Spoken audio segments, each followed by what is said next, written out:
Japanese rookie Kenshin Kawakami. Pretty good right-hander. He came over from Japan, and he didn't start off that well in April, but seems to have found his form. Has thrown well as of late for the Braves. Angel Pagan has played well since coming off the disabled list. First pitch up and in, ball one, and this game is underway.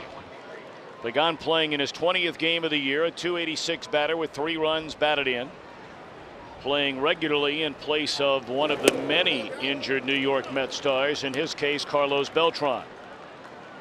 And the Mets do not expect Beltran to be back anytime soon. They had hoped. He's got the deep bone bruise, and it hasn't healed well enough for him to start partaking in baseball activities. Jerry Manuel's team, if not the most injured, certainly one of the most injured teams in either league, National League or American League. So many critical stars, not only Beltran but Reyes and Delgado, and on their pitching staff anywhere from 2/5 to 3/5 of their starting rotation has been on the disabled list. They just got Oliver Perez back, and they come limping into game 3 of this series, although it starts in fine fashion with a base hit to right center by Pagan. Take a look at the pitcher profile on Kawakami, presented by Sprint. Well, for him to be effective, he's got to get that curveball over. That's really his out pitch. A good 12-6. Now get a grip. Get a grip means he has got to be able to control that ball. These baseballs in America are different than those in Japan. America here, Horsehide, Rawlings. Over there in Japan, they are made by Mizuno. They are slicker over here. Hasn't been able to find the control that he once had in Japan. Luis Castillo, a .285 batter. They'll keep an eye on Pagan, who's perfect 6 for 6 in stolen base attempts. Talked about Kawakami getting off to the slow start in his first season in America. During the month of April, a 1-3 record, the ERA of up over 7. But since May the 1st, in 12 starts, a 4-3 record and an ERA at 3.36. That's very good. And really, you look at the way they shake down as far as their rotation goes, he would probably be considered their 5th best starter.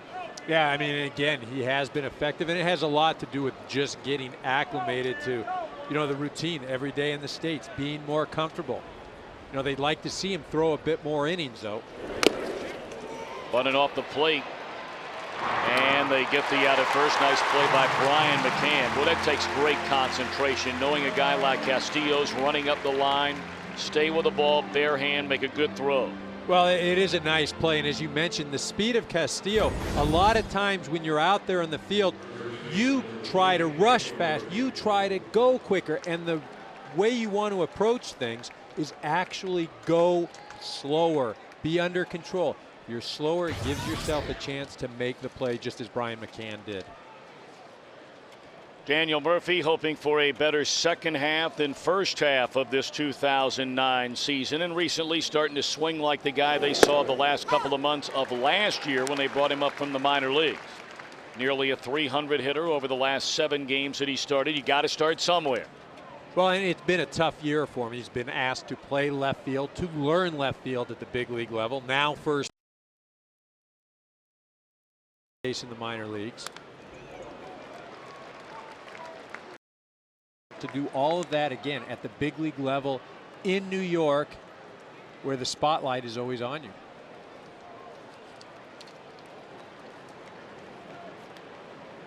The Mets have done a very nice job in getting runners on, moving them over, but had a real tough time getting them home. The old adage about baseball, get them on, get them over, get them in. They have the 2nd best team batting average in the National League. They don't strike out much at all. In fact, they've struck out the fewest number of times of any team in the league. They're 2nd in sacrifice bunts, but they slip all the way down to 10th in runs scored. And a lot of that has to do with the fact that they do not hit home runs, and Murphy has gone on strikes 2 away in the inning.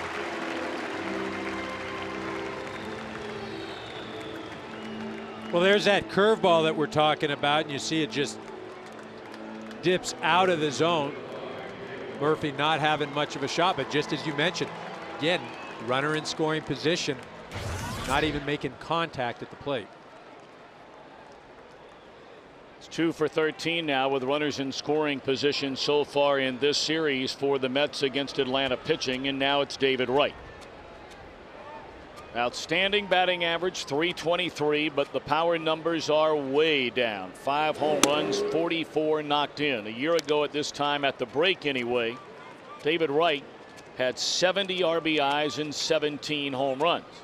Well, a lot of that, though, is also a function of the guys around him. He hasn't had the protection.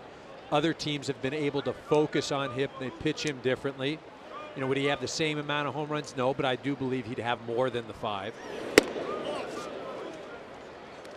You know, I mean, even in this situation, if you're out there, you're the Atlanta Braves, there's a runner on second base, David Wright. There we go. They're going with an intentional walk.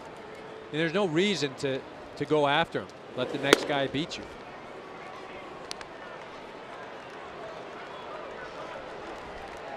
So they're going to walk David Wright to face a young man who grew up in this area. Jeff Francoeur was a great baseball player, perhaps an even better football player as a quarterback at Parkview High School. But of course, before the All-Star break, Francoeur left Atlanta, traded to the Mets for that man, Ryan Church. Well, I think in both cases, each organization is hoping that a change of scenery will impact each of these players' performance. Well, Francoeur did have some very productive years, but hasn't been able to continue that. Fouled out of play first base side. Strike 1 to Francoeur, playing in his 5th game as a New York Met. He has 4 hits in his first 16 at bats. His very first at bat is a New York Met against the Reds. He had a 2-run single. 2 of the 3 RBIs he has wearing his new uniform. Well, as you mentioned, 4 for 16, 4 for 9 in his first couple of games, but here in Atlanta has not got a base hit as of yet. 0 for 7. 2 on, 2 out, runners go, and it's swung on and fouled out of play. Surprise, surprise there. Jerry Manuel starting the runners with 2 outs on an 0-1 pitch. You don't see that very often. No, you don't, but you know, the state that the Mets are in right now, it's almost as if you have to make things happen. You have to be unconventional. You have to do things to try to pressure the other ball club, force them to make plays. If you're going to sit around and wait for your guys to drive in runs, you know, you might be waiting all the way into November or December. 0-2 now on Francoeur. We'll do it again. The Mets came out of the gates when they were by and large still pretty healthy, playing very well through the first 2 months of the year. They were 7 games over 500. Starting June at 28-21, they were averaging almost 5 runs a game. Their pitching was solid, an ERA at 3.8. Well, when the calendar turned to June, since then they are 12 games under, averaging just over 3 runs a game. And the wheels are falling off the rotation, with the exception by and large of a start here and a start there by Johan Santana. Well, a lot gets made of the offense, but the pitching has been very suspect as of late. You see the standings right now, 8.5 off the pace, and not only are you 8.5 back, but you've got the Braves and Marlins to contend with. The Mets waiting for players to come back. Heck, by the time they come back, it might be time to shut it down. Still 1-2 on Francoeur. Philadelphia was, hit or miss for the first 2.5 months, and then all of a sudden, about the last 3 or 4 weeks, they're starting to play like the team that won it all last year. They won 7 straight games, and a big reason why the Mets are now 8.5 back. Not only have they been losing, they're not scoring. Shut out last night for the 4th time in their last 9 games.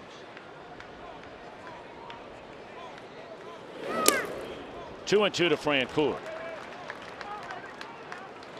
But really, you cannot ignore, and there are a lot of people that say the Mets weren't playing well even when they had all their regular players. But the bottom line is, this is a staggering number for each of these players. The front 3, Beltran, Delgado, and Reyes, not to have in your lineup on a daily basis.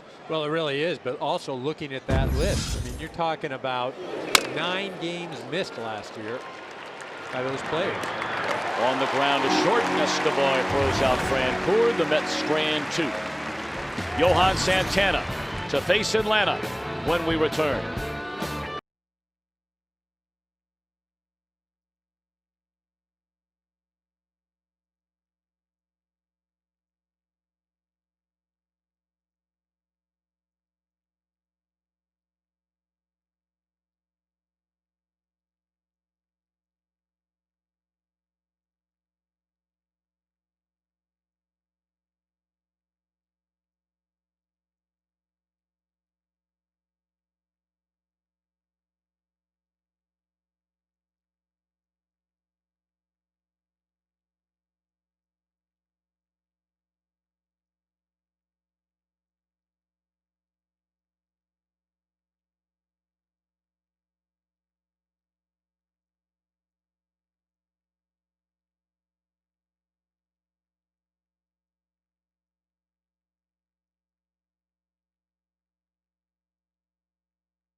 Brought to you by Taco Bell. Think outside the bun. Nate McLeod leads off in center. Martin Prado having an outstanding year at second base. Chipper Jones at third. Brian McCann, the cleanup hitter. Yunel Escobar at short. Matt Diaz in left. A latter third of Casey Kochman, Ryan Church, and Kawakami. And on the mound, Johan Santana trying to beat his team. He's never beaten in his career. Hard to believe. It really is. And you look at his last 6 starts, he's only 2-4. He's got an ERA above 4.5. But the guy is still one of the premier pitchers in all of baseball. Nate McLeod playing in his 34th game since coming over from the Pirates. A deal that stunned the entire baseball world that Atlanta was able to get McLeod. He pops it up to Alex Cora, 1 gone. Our Sprint pitcher profile on 10-game winner Johan Santana. Well, he's one of the few pitchers that works off of an off-speed pitch, and that's his changeup. He'll throw it at any time in the count and uses that to set up his fastball and slider. And he's got to limit the Braves as far as scoring. He has to do that because his offense hasn't been productive at all, and giving up 1 or 2 runs may mean the difference in the game. Martin Prado right now is the regular second baseman for the Atlanta Braves. They were playing him everywhere most of this year. Anywhere in the infield, different spots in the outfield. But now he is their everyday second baseman, and he's a .330 batter.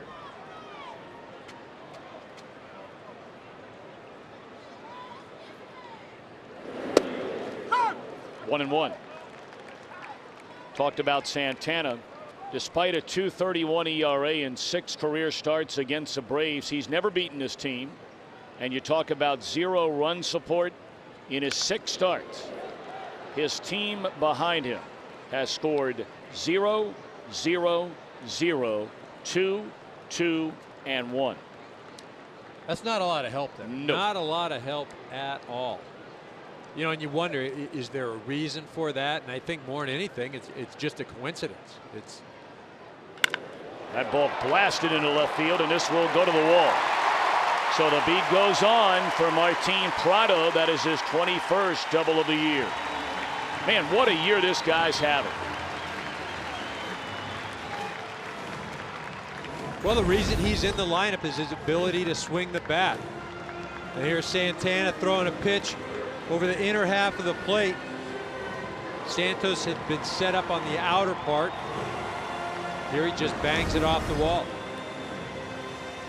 You know, very similar type player to Mark DeRosa, who played here a few years ago. Now currently with the Cardinals. A guy that can play everywhere and has some power. Now the future Hall of Famer, Atlanta third baseman Chipper Jones. He takes high, ball 1. Jones a .370 batter with runners in scoring position this season. He has 9 home runs and 42 runs batted in.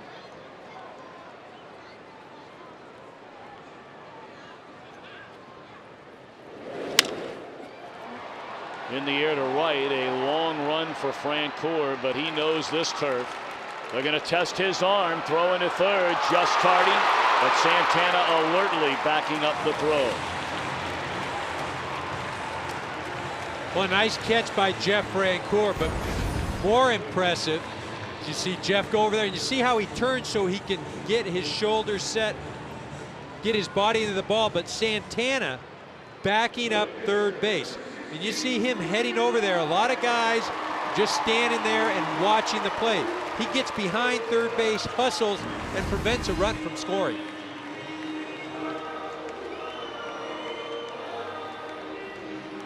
Brian McCann playing in his 4th full season in the major leagues. Every year he has gone to the All-Star game. A .305 batter, 9 home runs, 41 batted in. He looks at strike 1.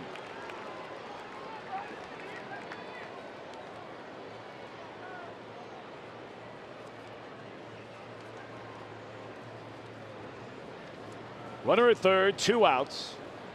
No score in the ball game. We're in the bottom of the 1st inning. It's 1-1 on Brian McCann. Go back to the start of the 2006 season. McCann leads all major league catchers in home runs, extra base hits, doubles, RBIs. Mighty impressive. Well, in reading some of the notes, I mean, the thing that struck me, the second highest slugging percentage of any catcher in history, behind only Mike Piazza. And you're talking about guys like Campanella and Bench. Pull to the right side. Castillo takes care of McCann. Both teams threaten. Both come up empty. End of one. We're scoreless at Turner Field in Atlanta.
Sponsored by Sprint the Now Network, by Hyundai. Now Hyundai Assurance can even lower your price at the pump. And by Frutista. Take a vacation with Taco Bell's new Pina Colada Frutista Freeze. That was read well. Thank you. That was great. Is that a tongue twister? Indeed it is. Don't ask me to do that again the rest of the day. I have enough problems already. Jeremy Reed, the left fielder. A .283 batter, 5 runs knocked in. He looks at a strike from Kawakami.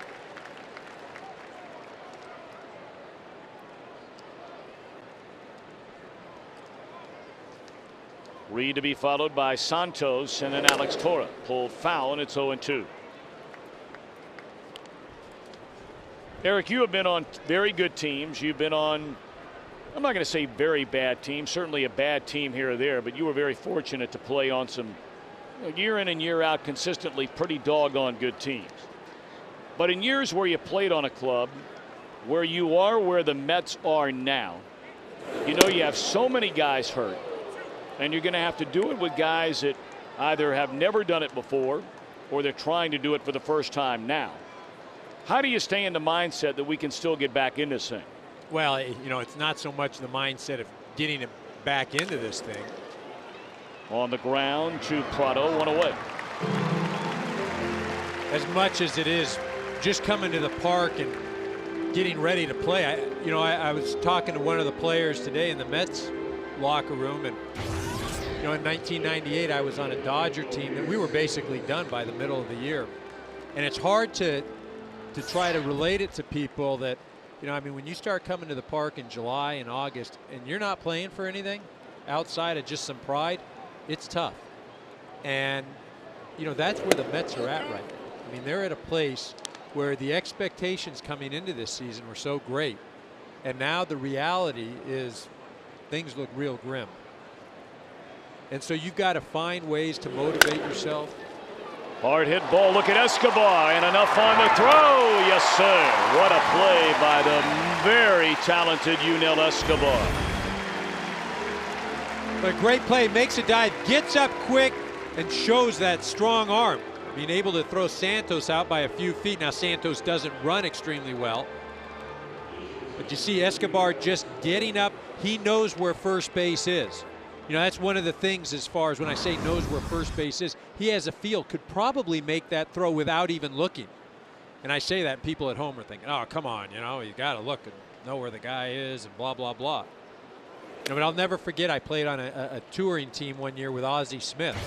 And he'd take ground balls at shortstop. I was over at first base.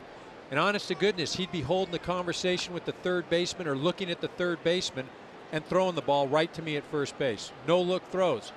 And I'm thinking, man, this guy right to me. And I was playing with a guy named Jose Offerman, not to sell him out, but I'm going to.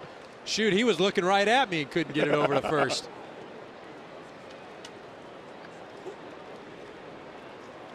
Two away in the inning, 2-0 to Alex Cora. Here's another guy that could do that.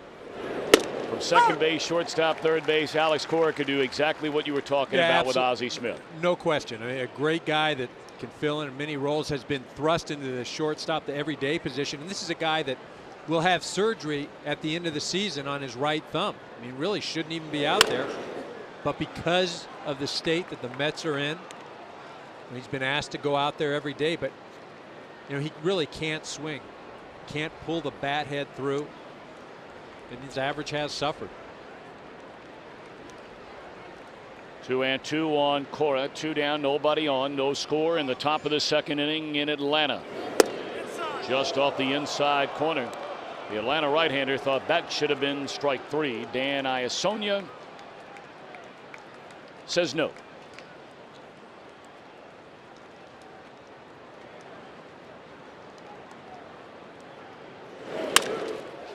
Lined into left center field, and there to run it down is Diaz to retire the side.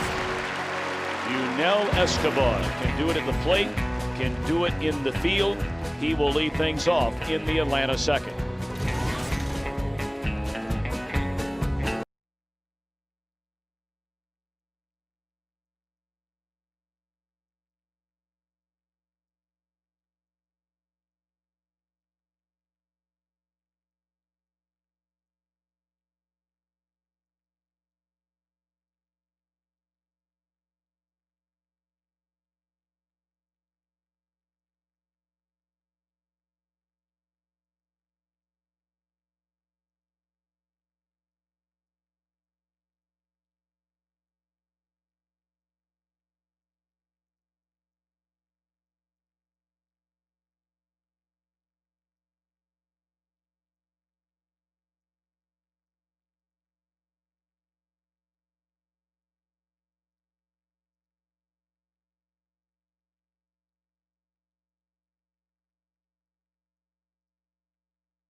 By Pepsi, sponsored by Budweiser. Reach for the perfect combination of flavor and refreshment. Budweiser, the great American lager. We were talking a moment ago about Yunel Escobar and how enormously talented this young man is. I mean, all the tools in the world he has been blessed with. Can swing the bat, very athletic, the potential to be an outstanding defender. But there have been times where he certainly has tested his manager's patience from not necessarily things away from the field, but some of the flash and some of the things that young players will go through from time to time in certain cases when they're trying to work their way into the major leagues, become an everyday guy, establish themselves in the big leagues. And Bobby Cox is meeting regularly with Yunel Escobar about a number of things. Ken Rosenthal, I know you talked to Bobby Cox about that before the game today. Tom, you're right. And the Braves players say that Yunel Escobar is a decent enough guy. But inside that clubhouse, they question whether his focus sometimes wavers against lesser opponents. They also question some of his injuries. They say that he ducks out against tougher pitchers on occasion. But here's the bottom line. Escobar is one of the top offensive shortstops in the National League. He's only going to make about $500,000 next season. And while the Braves had him in their offseason offer for Jake Peavy, they're not about to give up on him yet.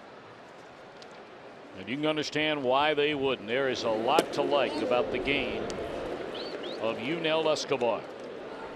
300 batter, 8 home runs, 48 runs batted in. And just 26 years old.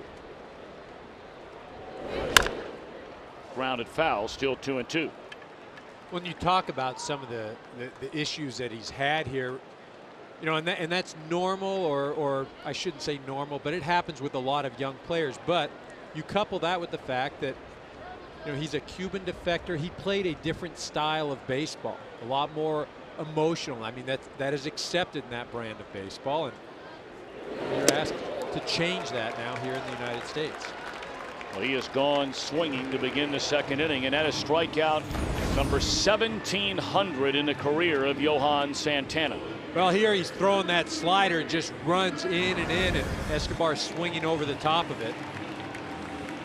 And again, you're talking about him begging out sometimes against some of the top pitchers. Well, you're looking at one of the top guys in the league right now, and he's in there. Santana, just the 108th pitcher in the history of the game to strike out as many as 1,700 batters in a career. He is 12th among active pitchers in strikeouts, and of course the overwhelming leader among all active pitchers in strikeouts, the big unit, Randy Johnson.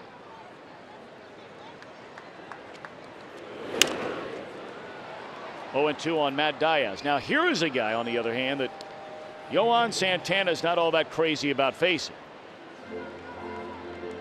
Of all the batters in his career that Johan Santana has locked up with, no one has had more success than Matt Diaz.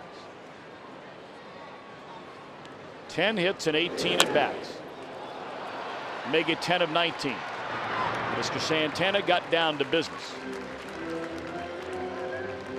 2 away in the inning, and we remind you, Boys and Girls Clubs of America is the official charity of Major League Baseball. Reaching more than 4 million kids worldwide, they create a positive place for kids, and, well, what's more important than that?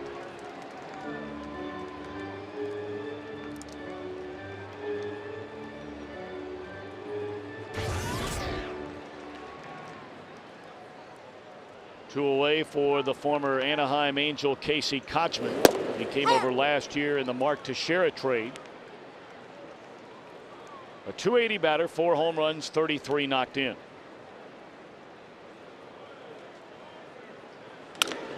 And that's his game. Just a good hitter, not a big power guy, but a good hitter. Sprays the ball all over the field. He has a 2-out single. You know, I'd liken him to a Mark Grace, but I'd call him a poor man's Mark Grace because he hasn't accomplished what Mark did during his career. Yes, he does put the bat on the ball, doesn't hit for power, plays an outstanding first base. I think that he will eventually evolve into a better hitter, hit more along the lines of a Mark Grace, but he's not there yet. Well, now Ryan Church playing like Jeff Francoeur in his 5th game with his new team since they were swapped for one another. 2 hits and 13 at bats with 1 run batted in. Jam shot pop-up, and I'm sure for Ryan Church it's a lot more fun to play behind Johan Santana than face him in the box. No score. We're back to Atlanta after a word from your local Fox station.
By Pepsi. Pepsi, the official soft drink of Major League Baseball. Game time temperature right at 81 degrees in Atlanta, next to zero humidity. A light breeze blowing out towards right center field. A picture perfect Saturday. No score as we begin the third. Johan Santana looks at strike one. Santana's a batter, 27 at bats, 3 base hits.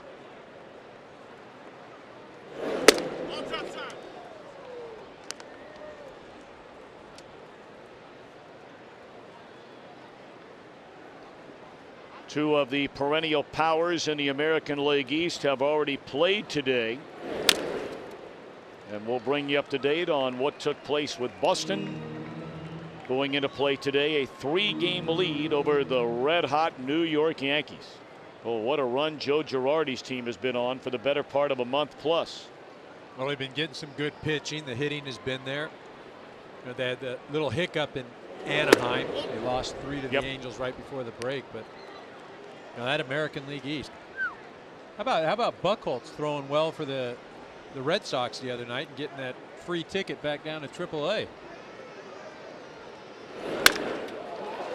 What a diving stab by Prado. Mercy.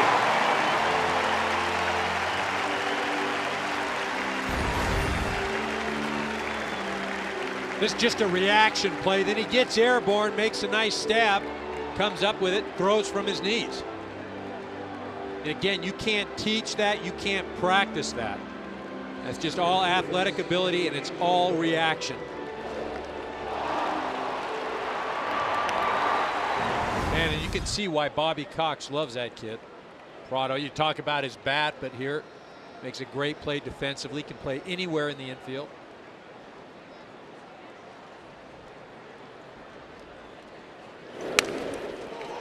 Beautiful bunt by Pagan, and this will be a bunt hit. Now, you can't roll it out there any better than that. And Pagan aboard. He's 2 for 2 today. All right, we told you about Boston along with the Yankees, both playing earlier today. Boston playing Toronto. Up north of the border, Adam Lind, a home run the other way off Brad Penny, and a 6-2 Toronto victory. Meanwhile, for the Yankees, CC Sabathia, 7 innings of shutout baseball. Got help from Alex Rodriguez. He hit number 18 as the Yankees beat Justin Verlander and the Tigers. Final score of 2-1. So New York draws within 2 of Boston in the American League's East.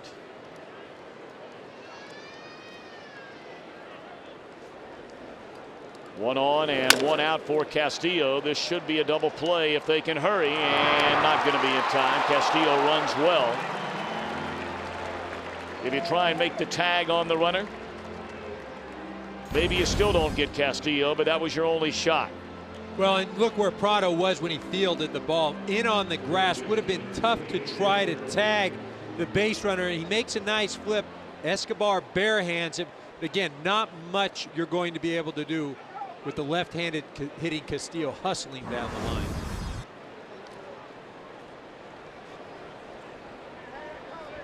So Castillo, the runner at first, 11 of 14 in stolen base attempts, and it's Daniel Murphy stepping into the plate. He struck out his first time up. Neither team with a run, each team with 2 base hits. Both teams had a scoring chance in the first inning. The Mets put 2 on with 2 men out, but Kawakami retired Francoeur on a ground ball to short, stranding 2. The Braves got a 1-out double by Prado in the first inning. He was at third with 2 outs when McCann rounded out. And this will be the final out in the New York third. After 2.5 at Turner Field, still a scoreless game.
Glad to have you with us on this Saturday afternoon. The Mets and the Braves. Fox Saturday Baseball. With you from the first Saturday of the season all the way through the World Series right here on Fox. Kawakami to face Santana at strike one. Kawakami 3 hits and 25 at bats this year. Will be followed in the inning by Nate McLouth and Martin Prado. 1-1.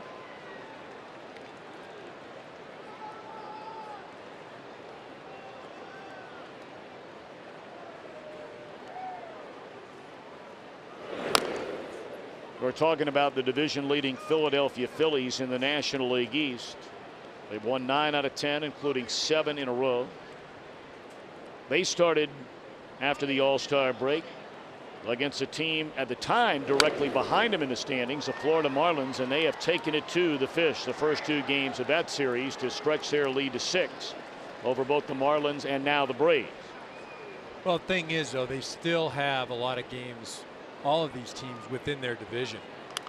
You know, the Atlanta Braves have more games within their division than any other National League team the rest of the way. So really, their destiny is still in their hands. Tim Hudson down on a rehab assignment. They could get him back in the middle of August, end of August. Again, this Brave ball club, I mean, I know the Phillies are playing well, but I would not discount this team at all. Well, I know Ken Rosenthal is with us here today, and Ken, you had more on Tim Hudson. Yes, he's going to begin that rehabilitation assignment tomorrow. And he told me yesterday, Tom, that should be over by August 15th. That's his last rehab start, as long as everything goes according to plan. And then after that, he would be ready to go back in the major leagues on August 20th. The question, of course, would be which one of these Braves starters would he replace? Oh, you're not lying. It would be one of them. We know that. I mean, we're talking about one of the great pitchers in all of baseball when he is healthy in Tim Hudson. There's Atlanta general manager Frank Wren, who made it priority #1 during the offseason to revamp this Atlanta Braves starting rotation. That is a fair ball, and Nate McLouth is out. He's saying the ball hit him in the arm. And he wants help from the home plate umpire Dan Iasonia to appeal to Randy Marsh. And now the first base umpire Marvin Hudson is stepping in, yelling something to Dan Iasonia. Marvin Hudson may have overruled that call. Well, I think he did. And you know, really, Nate McLouth, it was a good job by him because, you know, a lot of times you're taught, well, just go ahead, run it out, you know, let the umpire make the call. Well, no, not in this situation. Absolutely, you do not run it out. You try to sell the call. That's what you do. That's what he apparently did. Well, Nate McLouth wearing a microphone for us, our Fox sounds of the game. Wait, they got my arm. They hit my arm. I didn't see it. Yeah, can you check him, please? Can you check him, though? Hit me right here.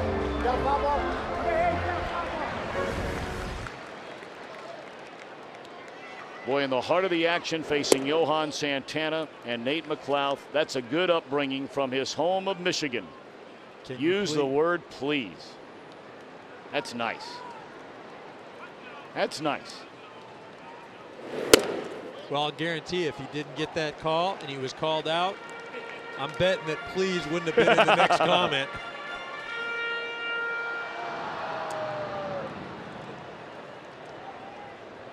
Three and 2 on Nate McLouth. This one is playable. Castillo throws him out, 2 gone. Well, let's take a peek ahead to next Saturday. Baseball on Fox presented by Pepsi, and what a matchup we have. Headlined by the Cardinals and the Phillies, division leaders of their respective divisions. Twins and the Angels, some will see, other the White Sox and the Tigers. That's another good matchup. But Albert Pujols, 353 home runs, hit 2 more last night in a win over Arizona. Ryan Howard officially the fastest to reach the 200 home run mark. Of course, he waited a little longer in his career to make it to the big leagues, and he's 29 years old now. Well, and interesting, you know, Ryan Howard in that home run hitting contest over the All-Star break, he's hit 1. Albert Pujols hit 2 the other night. Prince Fielder hit one the other day. You know, there's always so much talk. Well, you participate in the home run derby, you're cooked for the second half. You get into bad habits. Blah, blah, blah. Shoot. Well, I watched Mr. Fielder swing the bat the last 2 nights in Cincinnati. He is in no rut whatsoever. Well, you know what the amazing thing, he just does not get cheated. He gets up there and he is, I mean, he's put everything he has into it. You know, and that's why, you know, even watching the home run derby, you thought maybe that he would tire out, but I'll tell you, one of the best young duos, righty-lefty combination in Milwaukee offensively, Ryan Braun and Prince Fielder. Right in the middle of that lineup. Fielder and Pujols both have raced right by the 80 RBI mark. Pujols got there before the break. Fielder the first game after the break. Santana again a strike machine here today. 3-2 delivery, and we'll do it again. 2 down, nobody on for Prado, who doubled to left field his first time up.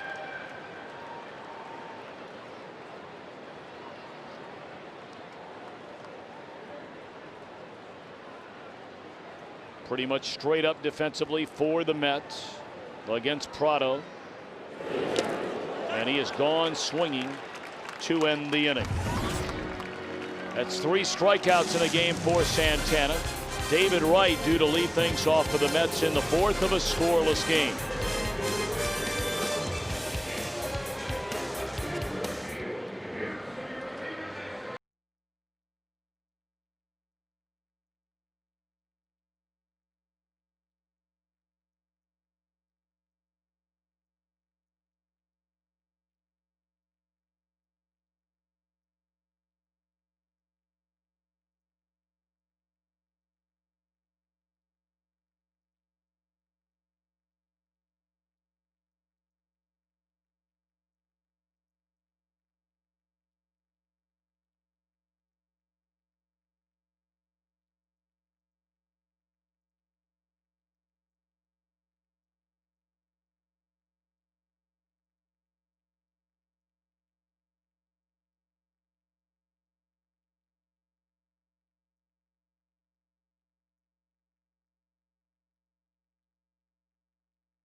Chevy by Valspar Paint. Valspar, the beauty goes on. And by Bank of America Home Loans. Starting now, home has a new address.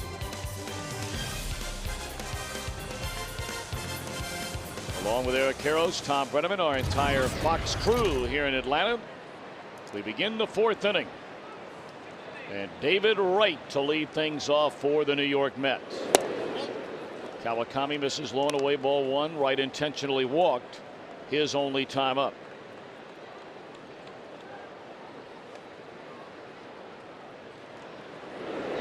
Beautiful overhand breaking ball there to even the count. It's that slow curveball. Probably Kawakami's most effective pitch.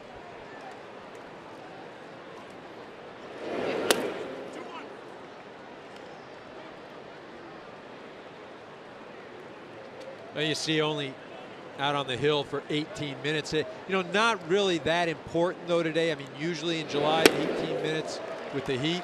I mean, that would be something significant. But again, beautiful day to play baseball. Really, they're having this kind of weather all across the middle part of America and extending south down to Atlanta. David Wright right on that line with that back right foot in the batter's box. 3-2 the count. And somewhat interesting, you know, usually a hitter will stay back or get back in the box, you know, to take away the velocity of a pitcher. But with a breaking ball guy like Kawakami, sometimes you want to move up to take away that break. You know, David Wright, though, very comfortable where he is in the box. There are others that just, it doesn't matter who is throwing. They're not going to change their place in the batter's box. But there are others that will move all over the place with their feet. Swing and a miss, and that is strikeout number 2 today for Kenshin Kawakami.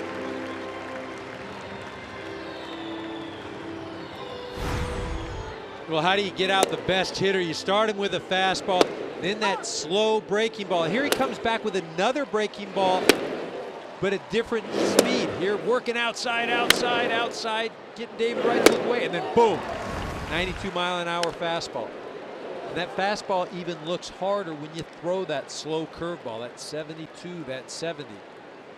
You know, pitching is all about disrupting the hitter's timing. And that's when you have a pitch differential as far as speed of 20 miles an hour. You can do that all day long.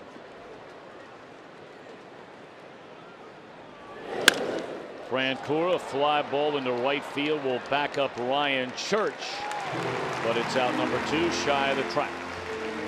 Time to take a look at our Gillette trivia question today. What pitcher has recorded the most career victories against the New York Mets? Good question. You have any idea? Well, I mean, you know, logic would tell you start with a team inside his division, right? I mean, you're playing teams now in the unbalanced schedule 17, 18, 19 times a year on any given season. Then you think about a guy who spent a lot of time in the National League East in more recent years. That one a high chopper to the mound, and that takes care of the Mets in the 4th. So we'll try and pull out a few guesses. Let you do the same at home.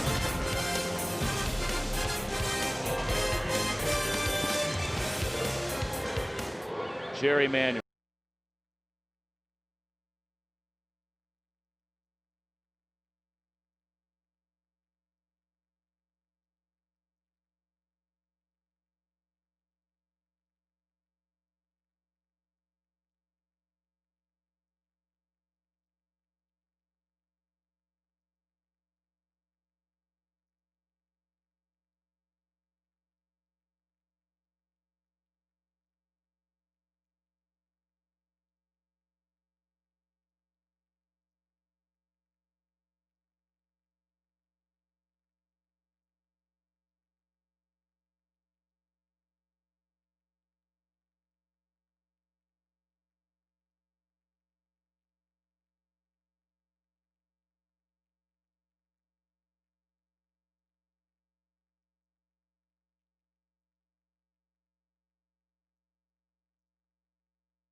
4th inning, and they'll send up the heart of the order. Chipper Jones, Brian McCann, Yunel Escobar. And Santana going to work. Ground ball wide of third. Strike one to Chipper Jones.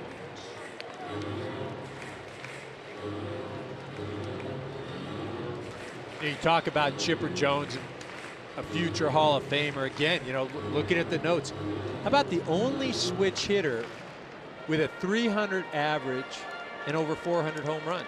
You know, you're talking, yeah, well, and you're talking about the likes of an Eddie Murray and a Mickey Mantle.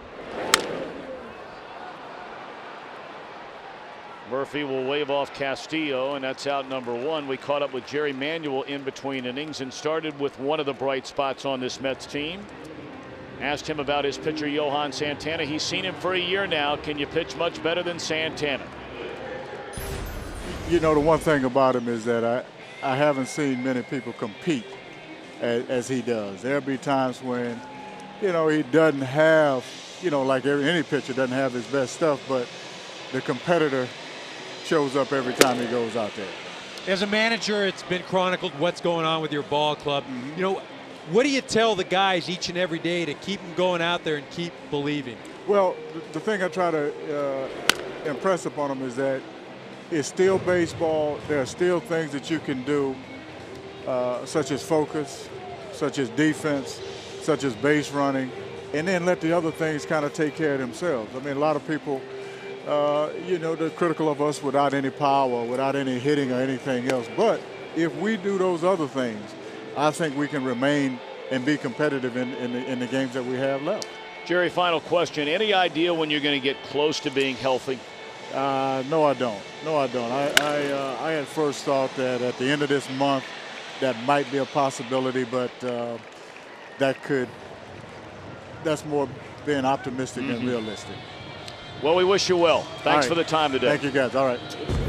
Tell you, the question you asked him, Eric, I know a lot of people are so down on the Mets, especially those that are diehard Met fans back in the New York area. But what he said there a moment ago about his team doing some of the things that you can control, defense, base running, focus, you can win some games by having those things in your corner. Well, and doing those things. Not going to say you're going to go out there and win the division, not saying that, but you can lose a lot of games, all other things being equal, by not doing any one of those three things. Well, there's no question, and I would say the focus is probably the most important part. But again, what makes it difficult is that this is a team that you were talking about World Series. Now you're talking about, hey, let's just try to get to 500. Yep. Big difference there. Santana right through the teeth of that Atlanta order without a ball leaving the infield. Still no score.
Box score for the New York Mets. Both teams very quiet so far. Pagan, their only 2 hits. A single to right center to lead off the game. A 1-out bunt single in the 3rd. Introducing the all-new 306 horsepower rear-wheel drive Hyundai Genesis Coupe. Kenshin Kawakami facing the latter 3rd in the New York Mets batting order here in the 5th. Santos, Cora, and Santana. 1-1 on Santos.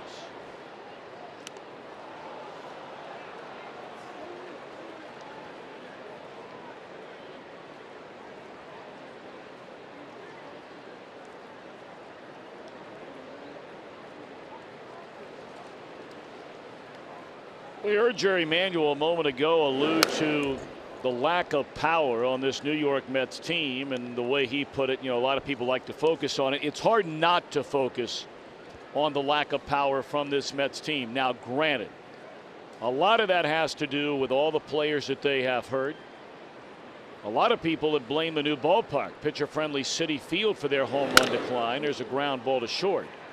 But the Mets are not only last in the major leagues in home runs per game at home, they are last in the major leagues in home runs per game on the road. And well, Ken Rosenthal, you look at this active roster the way it's made up right now. It's no wonder they went a stretch of 80 innings without hitting a single home run. They've hit 3 this entire month. Tom, Jerry Manuel said what he had to say, but the bottom line is this. Who has more home runs right now in 2009? The Mets' entire active roster or Albert Pujols? And the answer is the Mets roster, but not by much. 36 home runs for the Mets, including the 5 that Francoeur brought with him from Atlanta. 34 for Pujols. So really, you're talking about, if you took away the home runs by Francoeur while he was not wearing a Mets uniform, didn't hit a single home run wearing their uniform, they would have fewer home runs on their 25-man roster the way it's made up right now than Pujols has all year long. Yeah, it really is. It's astounding when you think of it. It's put in that context. Base hit into right field by Alex Cora. 3rd hit today for the Mets against Kawakami. But you go across the field and look at the Atlanta Braves. Yep. There isn't a guy on the Braves that has hit double-digit home runs with the team. Now, I know Nate McLeod has 14, but again, those were with Pittsburgh. But the difference, the Atlanta Braves hit with runners in scoring position. When they get the guys on, as you mentioned earlier, the Mets, they get runners on, but they don't get that big hit. And that's one of the biggest separations. Bunted by Santana, and this will advance the runner Cora on to second, so give Johan Santana his 9th sacrifice of the year. Now the Mets are leaning hard on a man who's 2 for 2 on Angel Pagan to get that runner in from second base. Well, and again, we're talking about this will be the 3rd at bat today that the Mets have with the runner in scoring position. In the 1st inning, Pagan was on second base. Murphy ended up striking out. They intentionally walked David Wright. Francoeur 6-3. 0 for 2 so far with runners in scoring position are the Mets.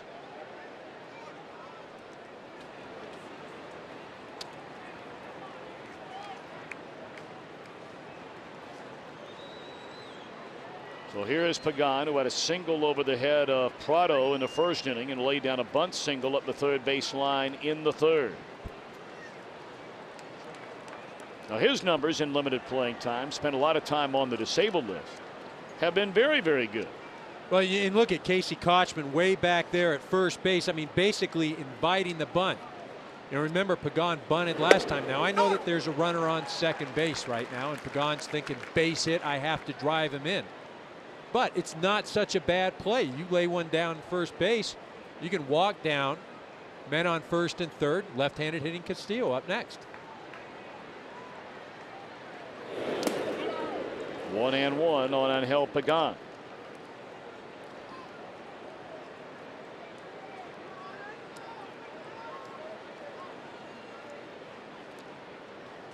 Castillo hoping for a chance here in the New York 5th. But that will depend on the outcome of this at bat, and that's pulled to the right side. Prado over to get it, and just does make the throw in time to retire the side. One hit, a runner left at second base, middle of the fifth, in Atlanta, still no score.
The official soft drink of Major League Baseball.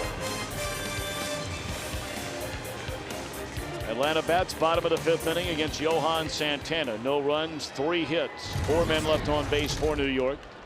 No runs, 2 hits, and 2 left on for the Braves. Matt Diaz looks at a strike. Told you Diaz 10 for 19 in his career against Santana. Took a full swing and barely made contact and was thrown out by the catcher. Omir Santos is only at bat today. 1-1 to Diaz. Diaz will get a lot more playing time here in the second half than he did in the first. He has been a very valuable player and a very good hitter for this team when he's gotten the chance to play over the last couple of years. But when they brought in Garrett Anderson during the offseason, Anderson has seen a lot of time when he's been healthy in left field and not much for Diaz when Francoeur was here. But now with Ryan Church in right, Diaz will see more time in the second half, and generally that means he'll get some big hits. Well, there's no question he can swing the bat. If there's any knock against him, he does have a tendency to strike out a bit. But again, very tough when you're a platoon-like player to get in any type of rhythm, especially as a younger player.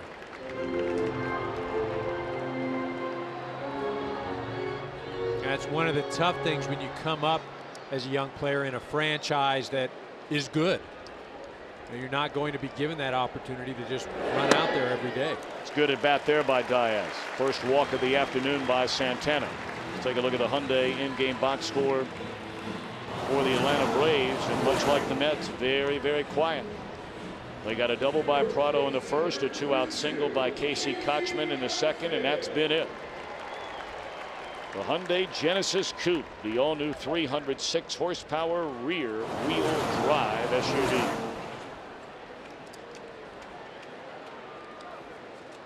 Well, Diaz aboard to begin the inning, and here's Casey Kochman.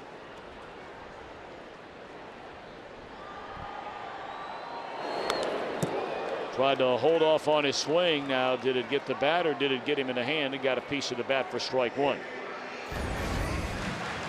You see this ball running in on Kochman, and see it hits the bat there. looked a lot closer than it actually was. That's another one. Guys get that ball in on the hand sometimes. They'll pinch their hand in the batting glove and act like they got hit. And when you pinch your hand, you got that little red mark. You show the umpire. Try and sneak down to first base. Kochman with a single to left field his first time up, extending his hitting streak to 10 straight games. And that is a career high for Casey. Ryan Church waits.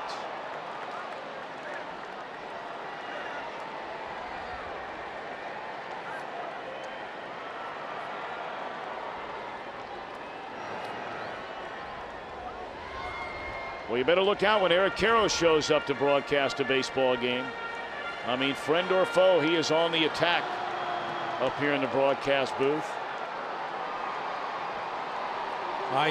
There's a setup coming here. I don't know what's coming, but I'm going to put my head down.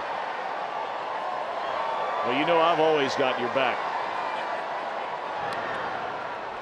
But the guys in the truck, you got to look out for them. Casey Kochman, a poor man's Mark Grace. His own teammate, Jose Offerman. He'd look right at me and couldn't throw the ball to first. Look at that number, 111 errors in 14 years. Of course, it's all in fun. Well, the only good thing about it is But you were the guy that threw Offerman in front of the bus, and at least when you said it, you acknowledged it. Yeah, I did. Well, I mean, look at that's a great story. Ozzie Smith throwing him over there all year long without, or all that tour long without even looking at first, and I got a guy honing in on me at first base, and that ball didn't always make it there. And I'll be honest with you, I wasn't one to get off the bag too well either. Breaking ball away, 2-2 on Kochman. But you were saying that about Casey Kochman in a pleasant way, in a nice way. You think he has a chance to become that kind of hitter like Mark Grace? No question. And I mean, it's more a thing, you know, to put that pressure on a guy like Kochman. Remember, Mark Grace had more hits than any player in baseball in the 90s. And we're not talking about some guy that just, you know, had an all right career. But he is along those lines. 2-2 pitch on the way. Grounded foul.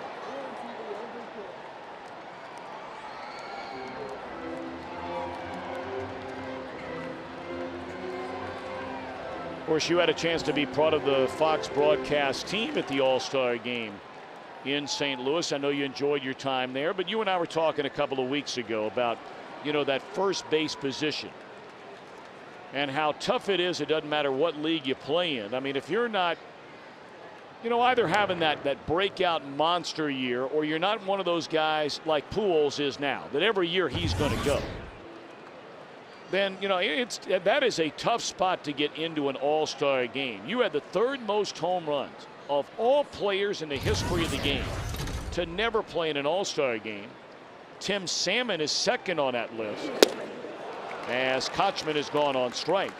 And he never had a chance to go to an all-star game, and both of you had outstanding careers. Well, again, you know, it was a loaded position. You see this off-speed pitch here.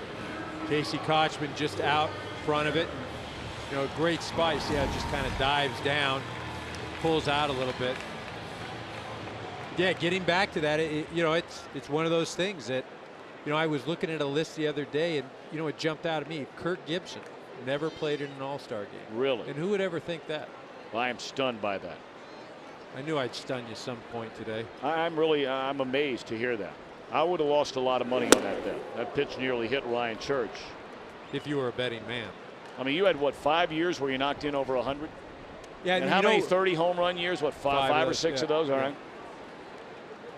Now, I would say, you know, it's ironic. We're here in Atlanta. One of the years, the manager, Bobby Cox, I had more home runs or more RBIs than any first baseman in the National League. McGuire was hurt that year. I got to watch that on TV. And Did you ever bring that up with him? No. You know, why don't we go down there after the game today? No, this is where I knew I was really making an impact. Dan Patrick on Sports Center was doing a little piece on guys that got snubbed. I didn't even make the got snubbed list. I said, man, I'm doing well. 1-1 account on Ryan Church. And a pop-up foul ground, and Santos runs out of room. You know, I'll tell you what, though, being at the All-Star game the last couple of years and being able to sit in that National League dugout, you know, no question that everybody wants to win. I mean, there's a lot of talk about, well, it's just an exhibition games and guys don't really care and blah, blah, blah. And, you know, it's tough as a manager when you're trying to weigh, we're trying to win, we're trying to get everybody in, we're trying not to hurt guys. You know, there's so many variables. I was thinking about it. You know, what if you had a re-entry rule where maybe a manager gets 3 players that you could, you know, you take Pujols out in the 3rd inning, you can bring him back in the 9th to face Mariano Rivera. Well, fans would love that idea. Oh. Grounded foul.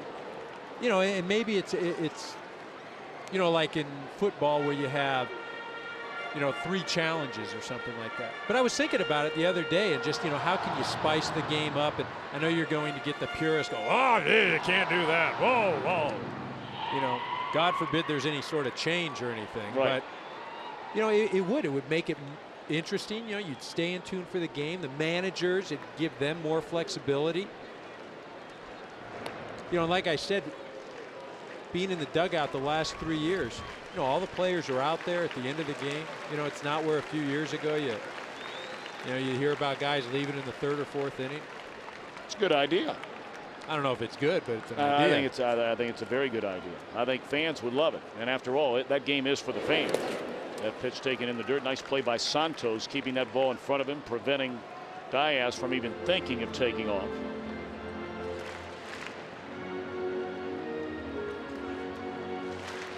Anyhow, that's my contribution to the All-Star game.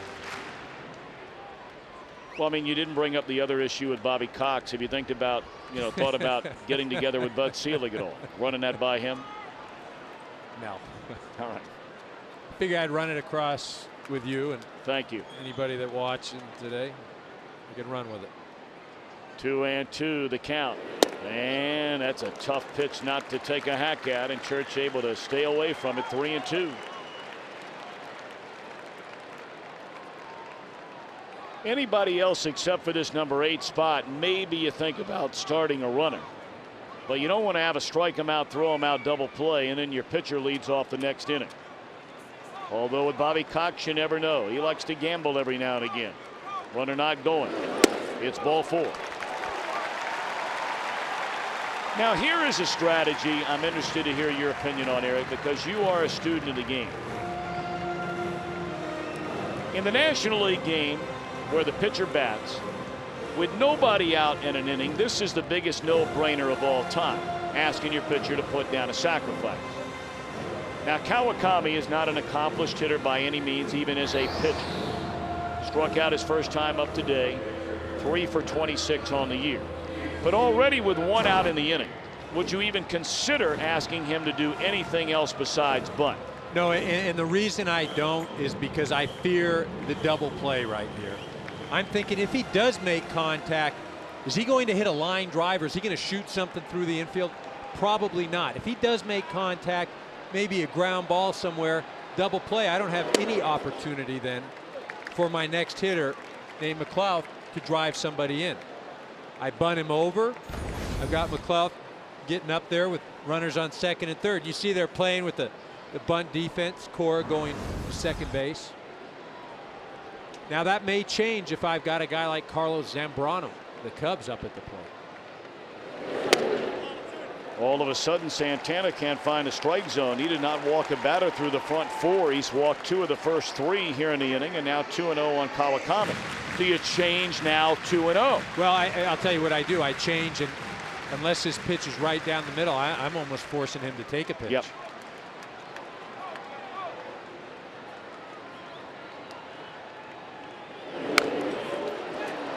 He puts it down there, and Santana will play to 3rd. And then contact made by Diaz into the foot of David Wright, preventing him from trying to turn the double play. And hopefully David's all right. Looked like a good clean play. Just happened to be contact in this case. Well, and David Wright still on the bag. You see Santana making a nice play. Just David Wright unable to get out of there quick enough. And you see this pitch, not a strike. out of the zone, and Kawakami almost getting out of the way. Really not good on his part. Fortunate that he was able to get that bunt down and not pop it up. Santana throws to third base, and see Matt Diaz there, a good hard slide into third base. When you can't fault Diaz there, it's not like he went in and spiked, just went in there and clipped his leg, which is what you're taught to do. Actually, not even on that angle right there, not even hitting him with his foot, more or less with his shoulder as he goes past the bag. Or his back knee. It was not the sliding front foot into the bag. It was the back knee that made contact with David Wright. Well, you see, look at that. So you're right, right arm yep. hits the leg. And again, your job as a runner is to stay out of the double play, and good clean play. And David's still limping around a little bit over there at third base, although he does stay in the game.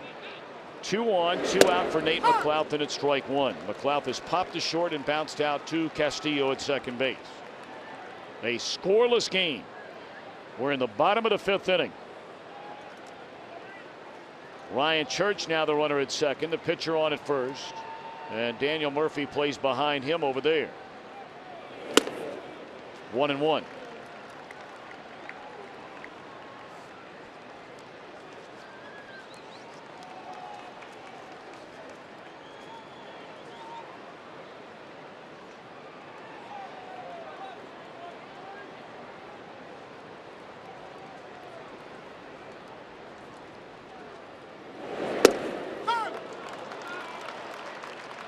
Change up on the outer edge, 1-2. McLouth swung the bat very well against left-handers, wearing a Pirate uniform through the first couple of months of this season, but over the last month in Atlanta, only a .216 batter against the Southpaws.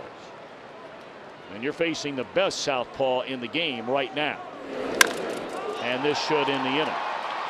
Lazy fly ball to Pagan, and that is that. 2 more left on base. We roll to the 6th. Santana and Kawakami locked up in a scoreless game.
If you call yourself a sports fan, you got to get DirecTV. Buy new Gillette Hydra Scrub Body Wash, a powerful clean without dry skin, and by Olive Garden.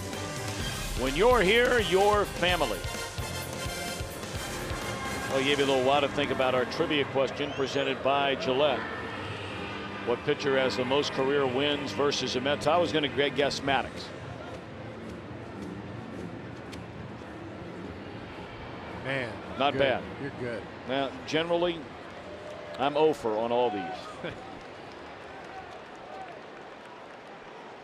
What a night they had here last night. Really an entire day. Early in the afternoon, Bobby Cox was talking about a luncheon they had where better than 1,000 people showed up at a location in downtown Atlanta as they put Greg Maddux into the Atlanta Braves Hall of Fame.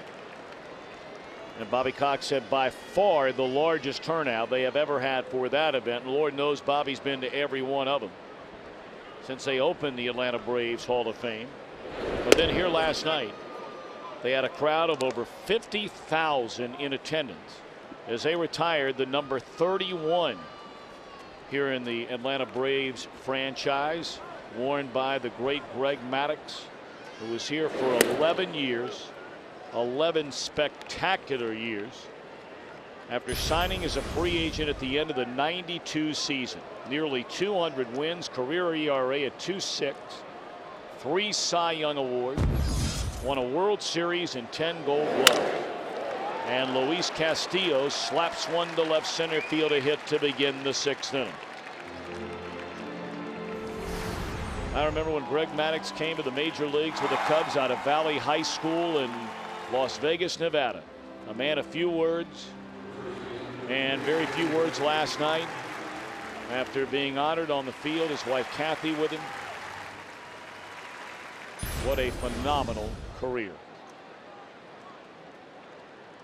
Well, I think you talk about, you know, the luncheon yesterday, the reception, and then you talk about the wonderful fan support. But I think a real tribute.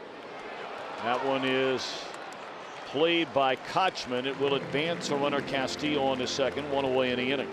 A real tribute to the way he, you know, was perceived by the players and the guys that he played against. I mean, you will not find a guy that is a teammate of his that has anything but positive reviews. I mean, I know being with the Dodgers, around the Dodgers, in a media standpoint, I mean, Derek Lowe couldn't wait for the Dodgers to acquire Maddux.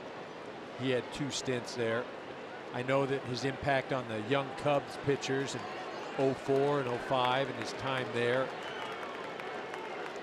I mean, he wasn't afraid to, you know, share his knowledge, to work with guys. And a player of that stature, that caliber, arguably, I mean, you could arguably say that he was the greatest right-handed pitcher in the game. And the reason I say that, he played in an era that, you know, we talk about the offensive numbers, and yet his numbers that he accomplished as a pitcher, you can put up with anybody's numbers in any era. No doubt about it. Second time today, David Wright has been intentionally walked. So 2 on, 1 out. Ken Rosenthal, you saw Greg Maddux, and he was something. Yes, he was, Tom. And on a lighter note, I spoke with Padres general manager Kevin Towers last night, and he said that he sent Maddux a text message yesterday. It said, "We can use a little positive pub. We'll retire number 30 if you want to get out here tomorrow." Now, of course, Maddux wore number 30 in San Diego because number 31 belonged to Dave Winfield, and that number is retired.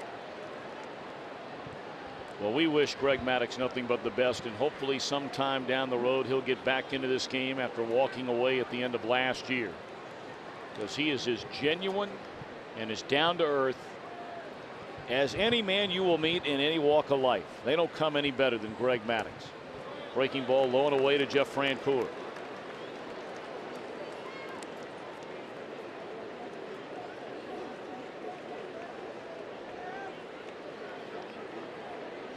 The Mets have had a dreadful time offensively since coming back from the All-Star break, the first 2 games of this series. They are leaning on Jeff Francoeur right here and right now in a scoreless game with 2 on in the 6th inning.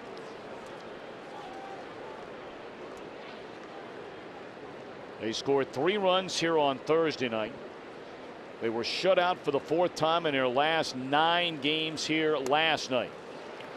And Kawakami has fallen behind Francoeur at 2-0.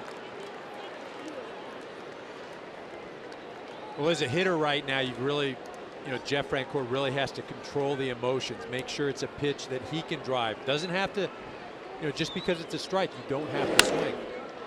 Hit down the right field line, tailing out of play. That's not what you like to see, though, on a 2-0 swing. You don't like seeing a batter hit the ball to the opposite field on a 2-0 swing. Well, and this pitch coming right back down the middle, and as you mentioned, 2-0, 3-1. That's where, as a hitter, you've got to be aggressive. You've got the bat in your hand. You're going to do something, drive it up the middle, drive it to left, but you can't be late. High bouncer. This may be an infield hit for Francoeur. It is. So now they are loaded for the Mets with only one out. And Jeremy Reed coming up. Well, the last time the Mets had a grand slam was May the 13th against the Atlanta Braves in the 4th inning against JoJo Reyes. Fernando Tatis, a grand slam, but Atlanta won the game 8-7 in 12 innings. Here's Fernando.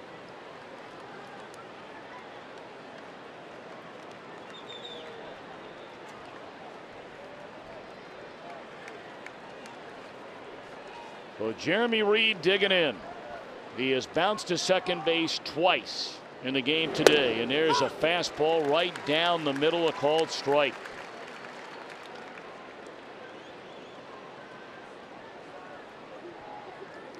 And it began with a single by Castillo. He advanced on a ground out. They intentionally walked right. Francoeur an infield hit. Now Reed in a scoreless game. And a nice play by Brian McCann to keep them right where they are, at least for the time being.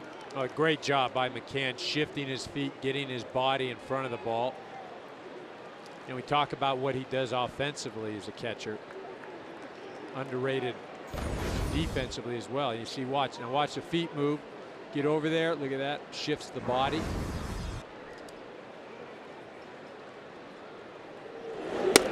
Two and one.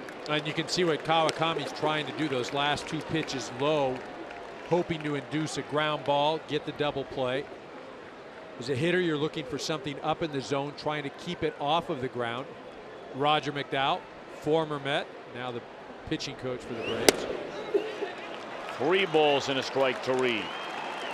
Well, this gets back to what we talked about a moment ago. Now it's one pitch in one zone, and I mean one pitch, sitting on a fastball. Yeah, you got to be smoking this ball as a hitter.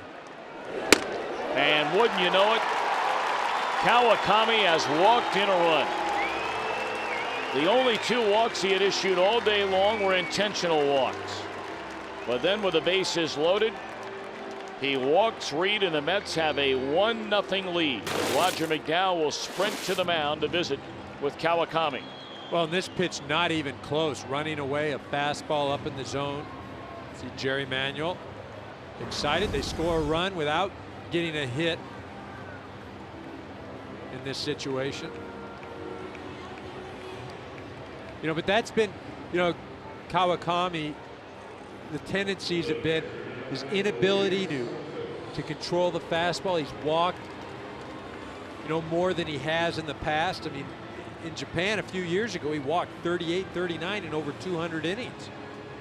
This year he's going to hit that same number, and he's, 87, 88 going into today. Typically he goes about 5 innings, 5+. And here we are, 5 1/3 right now. Talked about Tatis with the last Mets grand slam. They only have 2 as a team this year. The other from the man who digs in right now, Omir Santos. And he's down a strike.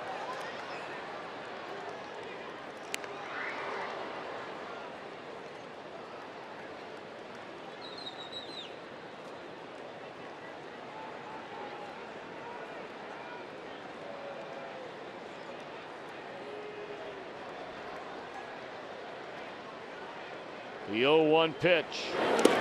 Again, played nicely by McCann. And the Atlanta Braves, for the first time today, have activity in their bullpen. Manny Acosta, the right-hander. Eric O'Flaherty, the left-hander. 1-1 on Santos with the bases loaded and 1 out. in the hole. Going to be impossible to turn two. They will get one. But Wright scores from third to make it a 2-0 New York lead.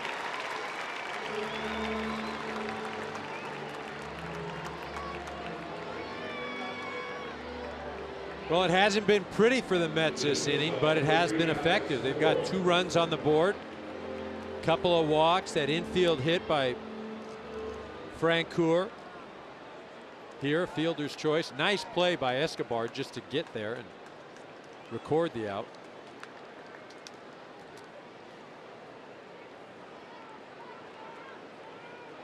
So now Alex Cora, runners on the corners. 2 are out in the inning.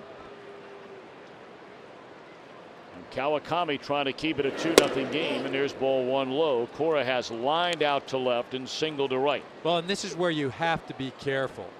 You can't give the Mets another run. You've got the pitcher on deck. The pitcher is Johan Santana, who is pitching a gem. You know, a 3-0 ball game as opposed to 2-0, significantly different. You say it's 1 run, but again, all it means is getting a guy on base. You've got the tying run at the plate.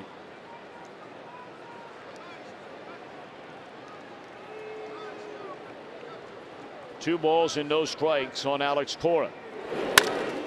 On the ground, Escobar will take care of things, and the inning is over. But 2 hits, 2 walks, and the Mets lead by 2.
He clips him with his right elbow. You can see that right there. Boom.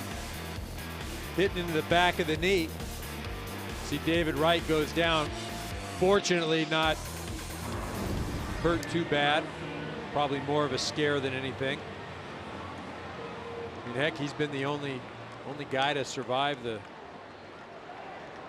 injury list this year for the Mets. Well, a 2-0 ball game. Santana now given the 2-run lead in the top of this 6th inning, and he'll face Prado, Jones, and McCann in the bottom half. Santana walked 2 batters in the 5th inning, his only 2 walks of the afternoon. Prado has doubled and struck out. Talked about in his 6 starts against Atlanta during his career, a team which he's never beaten. A grand total of 5 runs scored for Johan Santana by his team. His ERA is 2.31 career against Atlanta, but is never beaten. Well, and it impacts the way you pitch because you have to be so perfect. Prado lifts one to short right for Francoeur, one away. And you don't have that luxury of pitching with a 4 or 5 run lead, which you can be more aggressive. You know, you see Johan Santana in the last 6 starts. Look at that run support against the Braves. 1.15.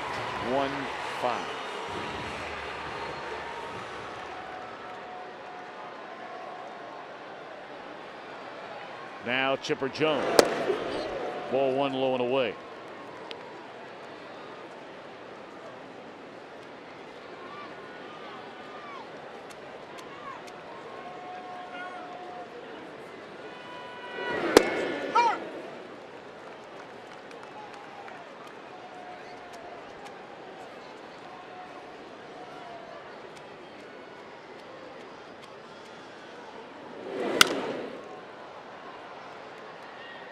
We're talking about Chipper Jones. I don't think there's any debate about it. One day will be inducted into baseball's Hall of Fame. The .310 career batting average. Won a batting title, in fact, last year. 417 home runs. 9 years of 100 or more batted in. Right, a long throw to get him by a step in there, 2 away in the 6th inning. You know, the other part about Chipper Jones, those are the individual numbers, but certainly another part of his career that speaks volumes about what kind of player and teammate he is. The fact that he's been willing to change positions more than once, in fact, a couple of times.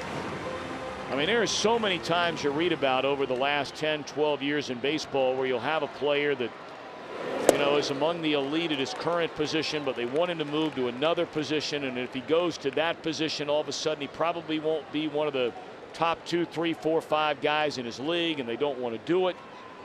In a lot of cases, you can understand them being reluctant to do it. But when you think back to some of the players that have done it, and the one guy that comes to mind immediately is Robin Yount. I mean, he was the best shortstop in the American League for so many years. And the Brewers asked him to move to center field. He didn't even give it a second thought. Well, I think he won an MVP at each position, if I'm not mistaken. Indeed. You know, outfield and short. You know, Michael Young right now currently comes to mind. The Texas Rangers, short, second. Now he's at third. Was an all-star third base. But again, that's, you know, the makeup of these guys. That's why they are Hall of Famers. I mean, not worried about their own accolades.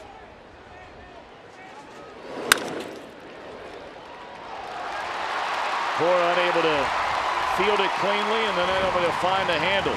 So that'll be an error on Alex Cora, allowing McCann to reach. And here's what you talked about, the difference between a 2-run game and a 3-run game. Well, and now you've got the tying run to the play. You see Cora, this ball is smoked, and from a left-handed hitter, that thing is bearing to the left. It's not straight up the middle. Cora trying to play that little movement on the ball. Usually very sure-handed, unable to make the play, but here we go. We've got the tying run at the plate. Escobar 0 for 2 today, is struck out swinging and grounded out to Luis Castillo.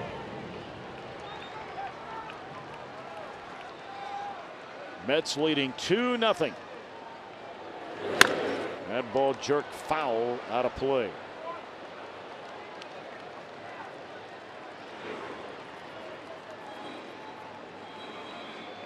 Santana, the 4th best winning percentage among all left-handed pitchers in the history of the game. And boy, you look at the other 4 guys among the top 5. The great Whitey Ford. Don Gullett would have been a lead pipe cinch Hall of Famer had his career really come a decade later. That ball driven into right center field, and that will end the inning. The other 2 on the left, Lefty Grove and Sandy Koufax. An era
The official soft drink of Major League Baseball.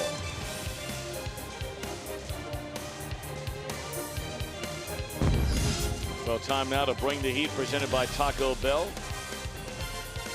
See where each of these guys throwing in the opening inning and the most recent inning, and really right on schedule. Both of them stayed there. The velocity hasn't changed, and really, although it's a 2-0 ball game, you know, there has not been any type of offense whatsoever. The runs that the Mets scored were walks, infield hits, fielder's choice. You know, it's not like guys are banging doubles off the wall here or hitting the ball over the park. 2-1 to Johan Santana.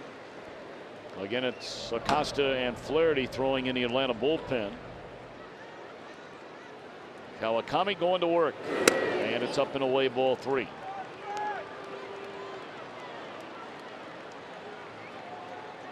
All the other action in the National League will be played under the lights, including the Phillies at the Marlins. Both these teams will keep an eye on that one, and that is not the way Kawakami wanted to start the 7th inning. Bring up the speed on what's going on here. The Mets scoring twice, as Eric mentioned. 2 hits, one of them an infield hit, an intentional walk, a bases loaded walk, a fielder's choice, bringing in the 2 runs, and well, the rest left up to Mr. Santana. Yeah, and again, Kawakami, the walks hurt him. You know, that has been one of his struggles this year. You know, but again, the Mets looking to add on because a 2-run ball game is just a bloop and a blast. Pagan is 2 of 3. A single to right center leading off the game. A bunt single up the third base line in the 3rd, and then robbed of a 3rd hit on a spectacular play made by Martin Prado on a 1-hop smash to his right in the 5th inning.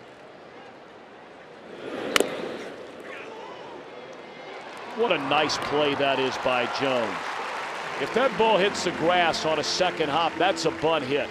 That's a guy that's been around a while right there, coming to get it. And give the sacrifice to Pagan. Well, in this situation, too, he's looking for the bunt, so he's already started in, and he knows Pagan is quick. And remember, he was bunted upon earlier in the game, really had no play at all. Here, anticipating it. So you watch Chipper getting in there, and as you mentioned, he gets that hop, because if it does hit the grass, he's just going to have to eat it. So now a runner at second base with 1 out, and here's Castillo. 1 for 2, also has a sacrifice. He has scored a run today. Strike 1.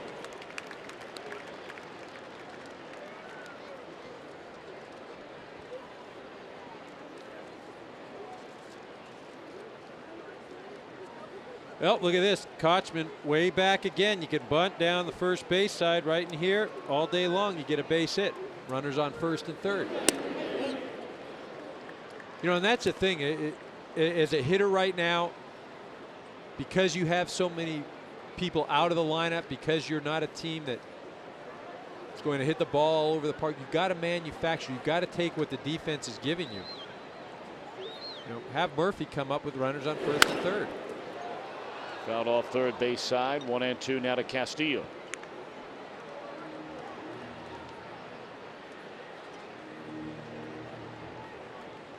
Pitching today has become almost commonplace for this Atlanta Braves starting rotation this year. Of course, their starters led the major league in ERA for 11 straight years during that Maddox run. See the shadows perhaps becoming a factor now. That one low, 2 and 2. And the Braves starters ranked among the top 3 14 out of 15 years. But after several seasons out of that very high standard, they're back at it this year, thanks in large part to guys like Kawakami. That's strike 3 to Castillo. Their starters are the 3rd best ERA in the major leagues. Here it is, as we talked about at the top of the show, the curveball. That's Kawakami's go-to pitch. There he freezes Castillo. Got 2 down. Well, Kawakami cannot win it. He's hoping for a no decision. He will be lifted with 1 on and 2 men out with Daniel Murphy coming up. We'll see the left-hander when we come back.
Kami, he's in there to face left-handed batting Daniel Murphy. Braves trailing the Mets 2-0 in the 7th inning. A runner at second and 2 are out.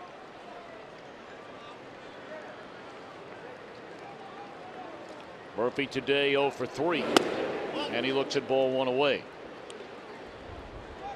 Here's our Zantac relief pitcher profile. Heartburn attack at Zantac. Well, you see right there, he has been effective. He's been bothered by some back trouble, though, the last couple of days, but done a real nice job for Bobby Cox in the bullpen.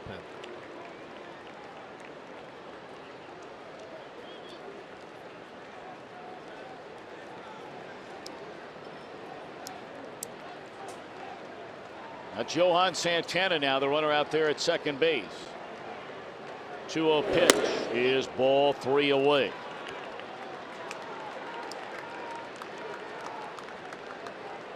Well, if you're Bobby Cox, I mean, this is the last thing in the world. You want it from O'Flaherty with David Wright on deck. There's a strike, 3-1. Well, if O'Flaherty does not get Murphy, that'll be the end of his day, bringing the right-hander to face David Wright. But as you mentioned, David Wright, they've already intentionally walked twice today. Razor Shine's wearing the microphone for us today. He talked with Johan Santana a moment ago. Now, you got 2 outs, okay? He hit that ball, he swing the bat and the ball put in play, you got to be moving. Okay? If it goes through the infield, you know, David Wright's on deck, okay? So you're scoring until I stop you. Okay? So I may stop you around the back, but you're scoring. Great stuff. Our Fox sounds of the game, and we thank Razor Shines for wearing a microphone today. Well, I'm guessing if Murphy does get on, David Wright probably ends up being walked, even if there's first and second or first and third, and you pitch to Francoeur again. And you're behind right now by 2 runs. You've already tested Francoeur twice today by intentionally walking David Wright. And again, it's not so much just testing Francoeur's ability, but also the emotional component of coming back and wanting to do it. Well, that's all for naught. as O'Flaherty comes back from a 3-0 count to strike out Daniel Murphy. Santana back to the mound for the 7th, shutting out Atlanta on 2 hits.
Bank of America Home Loans making a commitment to home and to homeowners, starting now. Home as a new address.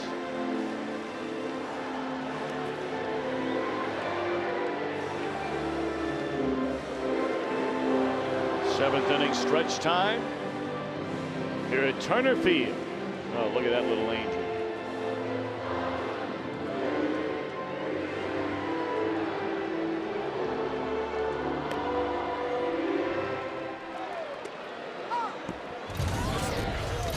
So the bottom of the 7th inning, Johan Santana to face Matt Diaz, Casey Kochman, Ryan Church, and then a pinch hitter.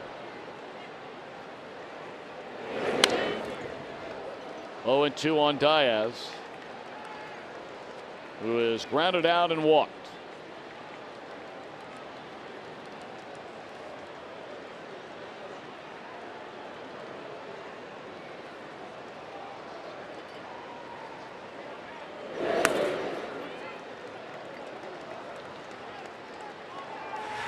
Very busy man this season for Atlanta, Peter Moylan. Not only does he lead the major league in appearances, but he's 9th in the major league in holds with 15 of them. Of course, that would not be a spot unless Atlanta finds a way to rally and take the lead, and that's been tough to come by. Hits against Santana today. But there's one by Diaz. I mentioned coming in 10 for 18 in his career against Santana. Well, Fox Saturday Baseball presented by Pepsi, the official soft drink of Major League Baseball, and sponsored by KFC and the all-new $5 fill-up box featuring Kentucky Grilled Chicken. And by One A Day Men's Vitamin, the official multivitamin of Major League Baseball, specially formulated for men. Well, the Braves hoping they have action. Leadoff man aboard, down by 2 here in the 7th inning. And now Kochman. He has a hit today. Only 3 of them total. One by Prado, one by Kochman, and this one by Diaz to open the 7th inning.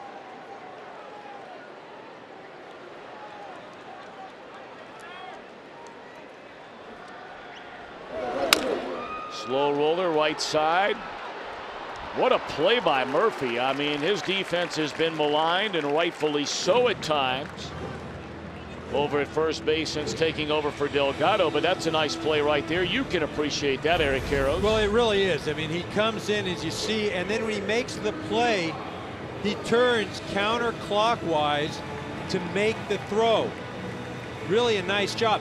Not so sure that I would make that play, though, in that situation. You want to make sure you get the out at first base. That run does not matter. Now, he does make the play, but if he doesn't, you've got first and second, nobody out, a 2-run lead. Gutsy play, not necessarily the right play. Now Ryan Church. Breaking ball in the outside corner, a strike. Garrett Anderson has come off the bench and stands in the on-deck circle. He would bat for O'Flaherty.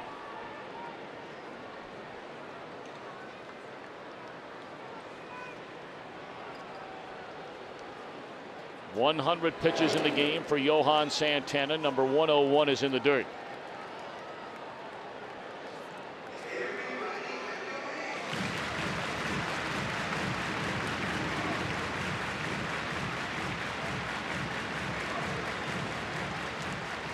That's the Mets bullpen.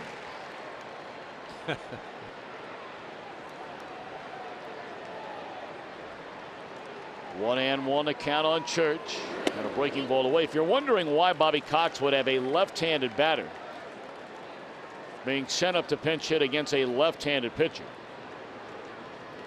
left-handed batters have hit far better against Santana this season than the righties. Lefties at 270, the right-handers at just 219.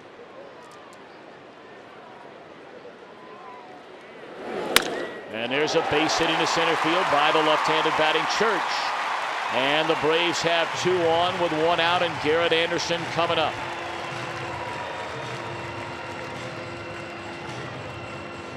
Of course, Garrett Anderson hits righties, lefties, makes no difference. On Thursday night against Oliver Perez, he banged a home run just inside the foul pole down the right field line. This guy's been hitting everybody for a long time. Maybe not the same hitter he was a number of years ago with the Angels, but he is no easy out. Well, now the Mets have movement in their bullpen. Green, the right-hander. Feliciano, the left-hander. Well, you know, you talk about the left-handers having more success against Santana than the right-handers. One of the reasons, you basically, as a left-hander, you take away Santana's change. Then he becomes a 2-pitch pitcher. Fastball, slider. Does not like to throw the changeup to the left-handed hitters. Where the right-handers, they're forced to see all 3 pitches.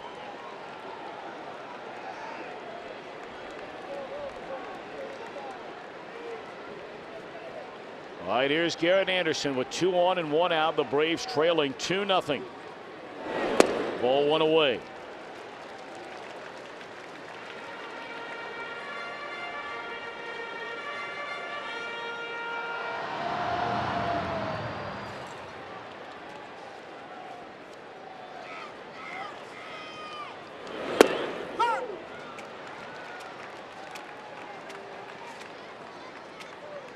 You see the defense straight away. David Wright off the line.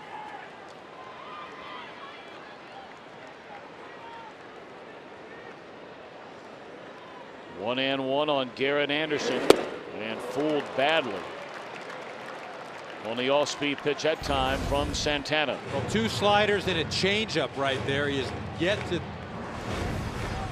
show him a fastball at all. Imagine if he does, it will be off the plate. Now this pitch is something that'll be a couple inches off the plate one way or the other, hoping to expand Anderson's zone.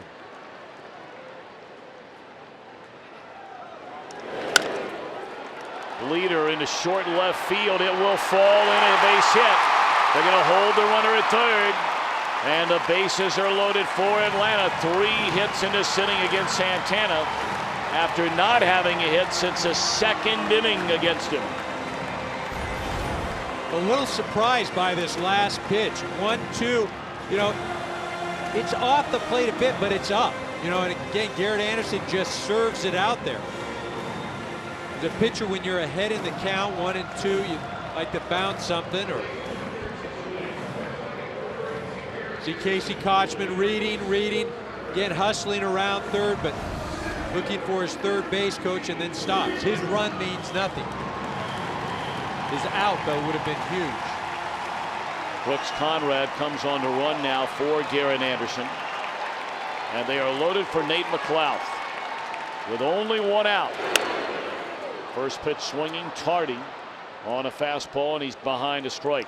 McLouth has not had good swings against Santana today. One of the left-handed batters in this lineup on this day so far anyway, that Santana has thoroughly dominated.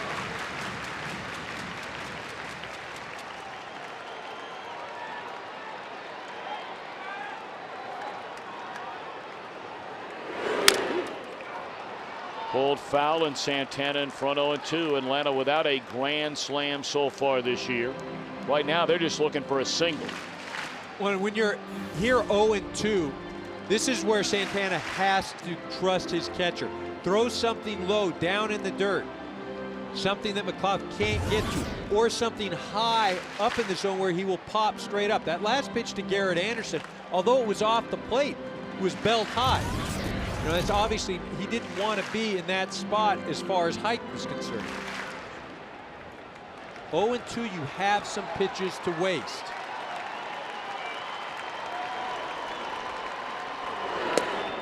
Way off the edge and down in the strike zone. 1-2 now to McLouth. No, but that's a good pitch. If McLouth does offer at it, there's nothing he can do with it. Now you've almost set his sights on the outside part of the plate. Maybe you run something in on the hands here off of the plate. 1-2 on Nate McLouth. Up and in to even the count. Well, generally, with the bases loaded, baseball jargon, you hear the term action pitch thrown around a lot, and this would be the action pitch of this at bat for Santana. He does not want to go full here. Yeah, I double up and go right back inside with a fastball.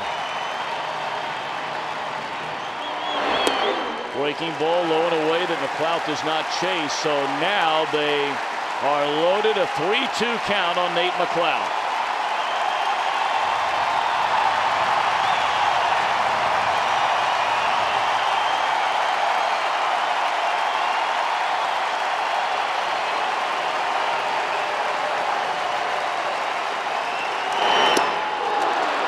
Two away in the inning. And it looked like he threw him that changeup on 3-2 there. I don't know it had if it the was a action of a changeup. change. I think it was a breaking ball that they wanted it low and away. This thing just backs up. Watch this thing. It just dives, backs up, goes down. It could have been a changeup, but completely missed his spot in that situation. You know, he was showing McLouth that he was trying to get him out outside. Santos set up outside, and this pitch was a couple inches off the plate on the inner part. Like you said, I think I just backed up on him. It had the action, though, of the changeup. Well, now Martin Prado. And he looks at a strike from Santana. We heard Jerry Manuel say earlier he's never seen a pitcher in all his years that will compete like Johan Santana. He may not win every night, but he will compete. Gets a strikeout with the bases loaded for the second out, and now one more to go. And he'll get it. How about Santana? Guys, lights out. Lights out. 115 pitches. He's given up 5 hits and nary a run.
hits to load the bases in that bottom of the 7th inning, but it got down to business. Retiring the final 2 and maintaining his 2-0 lead. Taking over on the mound for Atlanta. Told you leads the major league in appearances. Right-hander Peter Boylan takes over on the mound.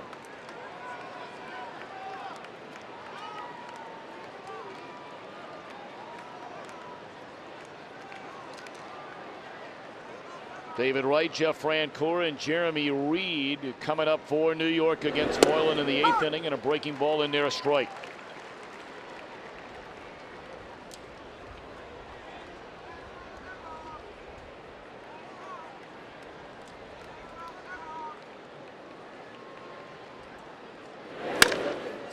Base hit left field by David Wright.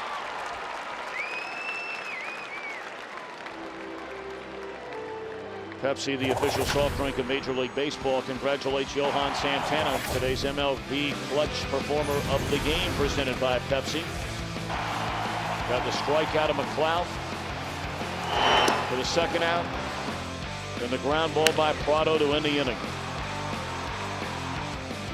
Learn more about the MLB Clutch Performer of the Month award at PepsiClutch.com.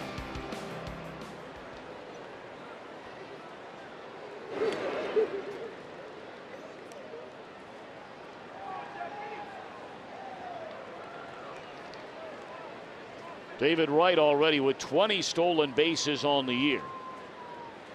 And Moylan very slow to get everything uncorked by the time he delivers the ball to the plate. And there's a strike to Francoeur.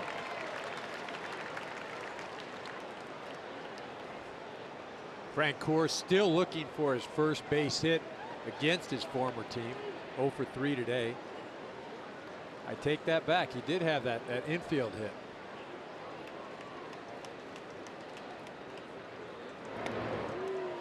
Wow, Moylan almost went down on the mound right there. Made the throw to first and slipped. And watch this, loses the footing and goes down.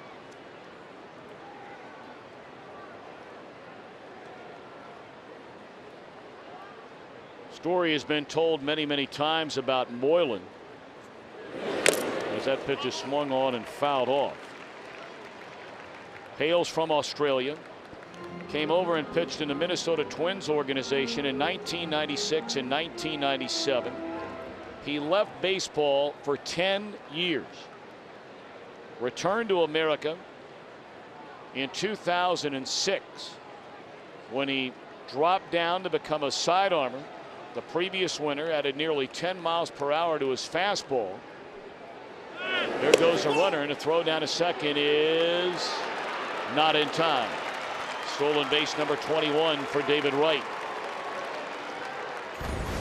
Yeah, not much chance there. This is a slider on the outside part of the plate. Doesn't really give McCann much of an opportunity with the off-speed pitch. David Wright, a great jump. 21st stolen base.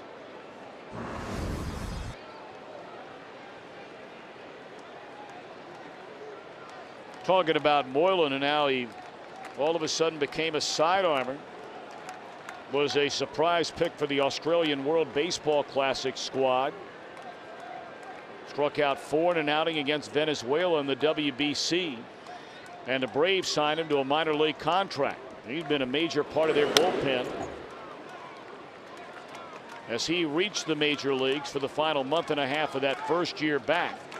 And then had a 1.80 ERA in 80 games in 07. Last year got hurt, had Tommy John surgery, and now back healthy and pitching well again this year.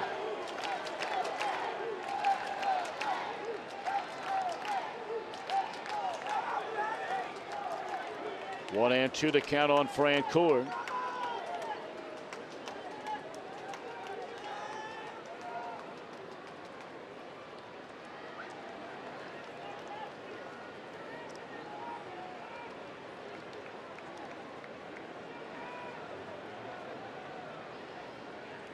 White at second with nobody out. 1 and 2 to Francoeur. Struck him out swinging. A little bird sat down on my ear earlier this morning and told me that Peter Moylan is a big fan of Ken Rosenthal. Ken, do you know anything about that? I don't know, Tom, if he's a big fan of mine, but yesterday he did present me with a gift. This bottle of Vegemite, the concentrated yeast extract that is a favorite of Australians. Now, Moylan's teammates don't want to hear it. They say this stuff is pretty nasty. Moylan says you just spread it on nice and thin between two pieces of bread, then you eat it as a nice sandwich. So I said to him, if this stuff is so great, why don't you spread it on thick like peanut butter? And he said, it's not that kind of goodness. That's well put. Well put. What? Have you tried it yet? Tom, I've refrained. I've smelled it. Not great. All right. 1-0 the count on Jeremy Reed. I think we got to check in with Ken Rosenthal as to when he's going to give that a try.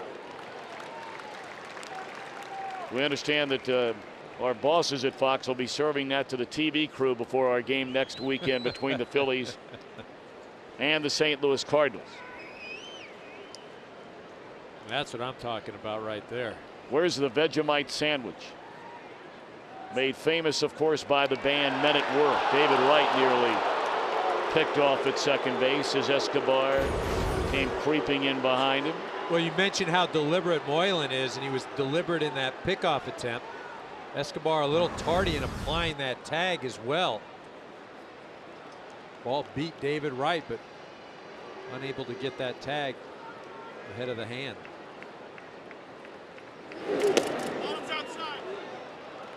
Two and one to Jeremy Reed. Have you ever had a Vegemite sandwich? You know, I can honestly say that I haven't, and I can also tell you that I'm not going to. All right. Well, you sound like my kids when I bring up the idea of spinach.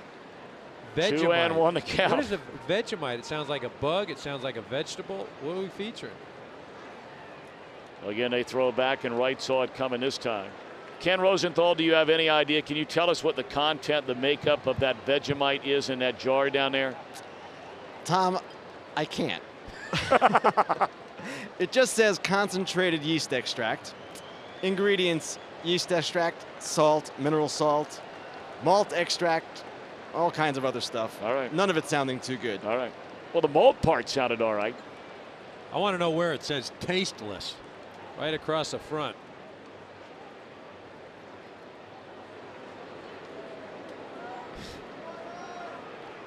Two and one to count on Jeremy Reed.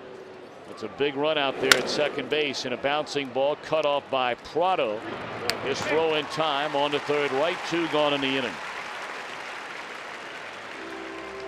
Well, before the batter settles in, Ken Rosenthal, is there no chance we can have you at least try a little scoop of that while we're on the air right now?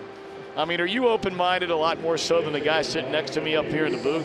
I'm open-minded. I'll open the jar right now. Attaboy, Kenny. Oh, we're not talking about opening it. We're talking about tasting it. Oh, I know what we're talking about. If I had a jar, I'd be all over that right now. Attaboy, Kenny. Yeah. Well, you got to open it. Oh, this is an act. I can't. It's the opposite way, I guess, in Australia. Hold on. Here's Omir Santos with a runner at third. And a good breaking ball by Moylan, but apparently a little bit low. All right, Kenny, here you go. It's open. Don't smell it. Woo. It smells like my dog's food. And tastes like it. It's taking a low 2-0. Kenny, you're a champ. You are a champion, man. I want to know, how does he know what his dog's food tastes like? Hey, come on. I don't know what it tastes like, Eric, but I smell it every single day. Yeah, man. oh yeah. Well, those of us that have dogs, we know what that's all about. Absolutely. Kenny, that's good stuff. Send that upstairs. Mr. Caro said he'll give it a shot. Comebacker to the mound. And the inning is over. We got it all for you here today. Maybe not a lot of offense, but perhaps somebody will write about it in the New York paper tomorrow. Ken Rosenthal, our food critic.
Major League Baseball road trips by Cadouette and by the all-new Mercedes-Benz E-Class. Downtown Atlanta. We're at Turner Field, where Johan Santana goes the front seven, allows 5 hits and no runs, and he will give way to left-hander Pedro Feliciano, who's had an excellent year out of the New York bullpen. Well, he really has, and it has one job to do, and that's to turn over a lead to Frankie Rodriguez.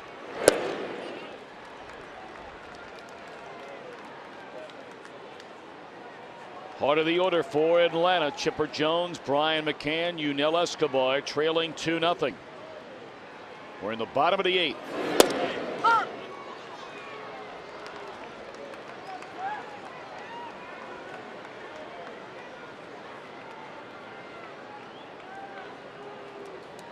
One and one to Chipper Jones.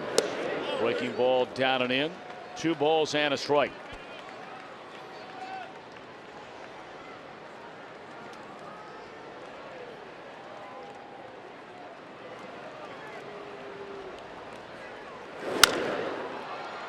Fouled out a play off to the first base side by Chipper. 2-2. Mets have right-hander Sean Green getting loose. We know Feliciano will face Chipper, McCann, and then we'll see, depending on should they reach. We welcome those of you who just watched the White Sox hang on to beat the Baltimore Orioles today in Chicago by a final count of 4-3. Along Eric Karros and Ken Rosenthal, I'm Tom Brenneman. We're in Atlanta, where the New York Mets dropped the first 2 games of this 4-game series. They lead behind Johan Santana, who was just lifted after 7 innings of 5-hit shutout baseball. Atlanta loaded the bases in that 7th inning. They had 3 hits against Santana, but then he struck out Nate McLouth, got Martin Prado on a ground out to third to end the inning and maintain the 2-0 advantage. Now it's Pedro Feliciano in from the bullpen, and he is facing Chipper Jones to lead off the inning, and the count is gone the distance. Soriano, should they take the lead? Acosta, should they tie or remain behind? And they are on the board for the first time today.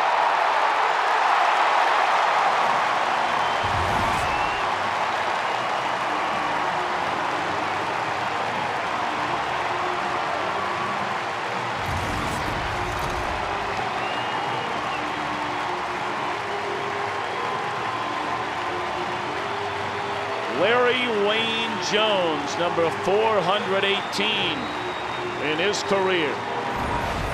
3rd all-time among switch hitters. Well, here he gets the breaking ball. It just comes right over the inner part of the plate. See Chipper pulling his hands in and driving the ball over the left field wall.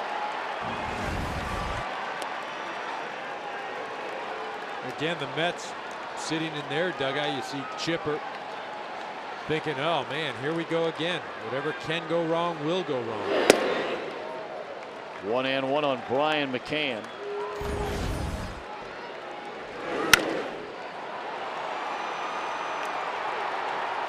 Feliciano knew when it left the bat, and that one is shot into left center field by McCann. Over to cut it off is Pagan. So now the tying run aboard with nobody out. And Escobar taking a long look in that dugout, as they're going to send in a pinch runner to run for Brian McCann. And Jerry Manuel has already signaled he wants a right-hander Sean Green from a New York bullpen. Tying run aboard, lead run coming up, nobody out, 2-1 game. We're back in a moment.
And obviously you see the name third, Pedro Feliciano. He's been mighty good all year long. We talked about it, 16 of them. But not a good outing today. Faces two batters, allows a home run and a single. And just as these pitchers keep their team in the game, at least in most cases, you too can stay in the game with just for men hair color. Now it's Sean Green taking over for Feliciano.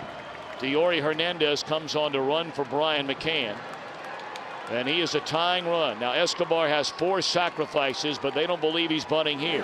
He shows bunt and takes away ball 1.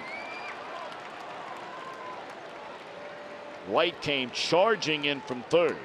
He wasn't all the way back, but he was a good solid 3-4 steps back and had to come racing in. Now he'll begin things a step or 2 in front of the bag. 2-0. And let's see if Bobby Cox now will shift his thinking. Yeah, I think you almost have to take the bunt off right now. Let Escobar get a pitch that he can drive. He's having a great July, hitting .297 right now. Let him swing the bat. Pat Mitchell, left-hander, getting loose in the bullpen. They start the runner, and it is in time. That looked like a flawed play right from the start, almost as though somebody missed a sign. Yeah, I'm thinking that was probably a missed hit and run. You see Bobby Cox right there, not real excited. Let's pitch up and in, and not a lot that Escobar can do with it, but you've got to protect your runner somehow. Give credit to Santos making a nice play. Absolutely a hit and run right there. You see Hernandez after his first few steps, he's looking in at the hitter.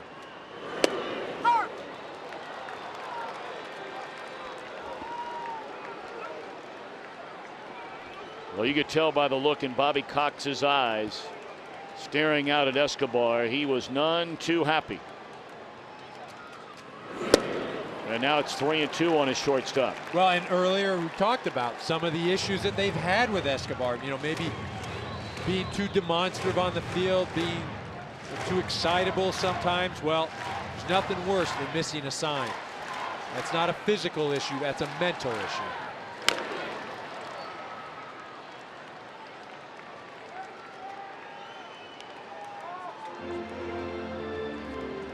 Bobby Cox, he is really upset with Escobar.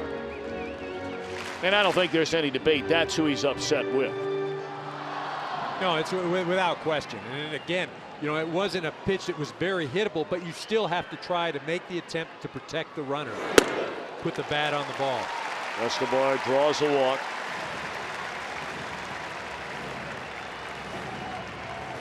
And now Matt Diaz will come to the plate.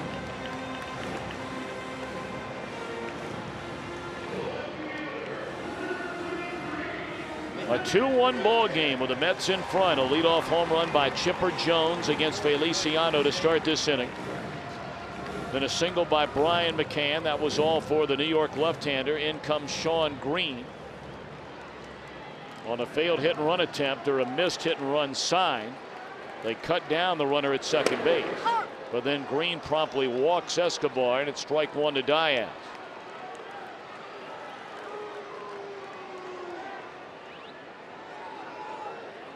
So New York pitching has not retired a batter so far in this Atlanta 8th inning.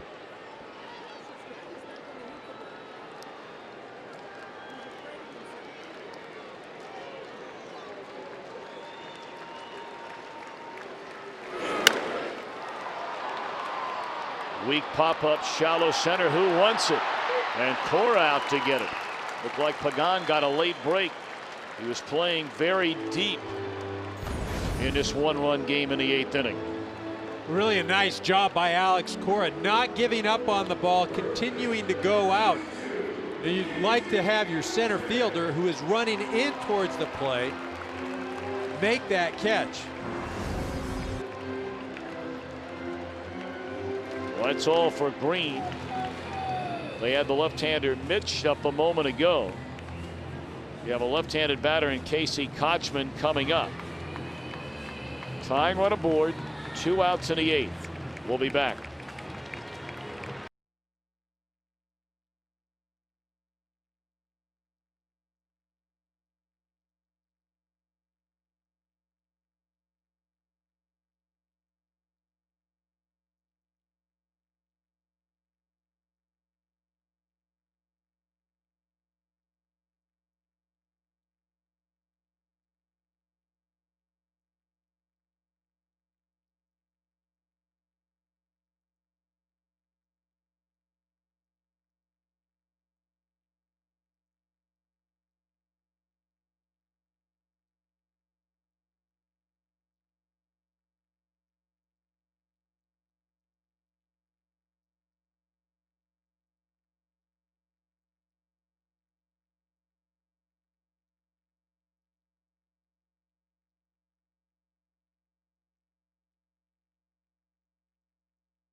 And signs of change are everywhere.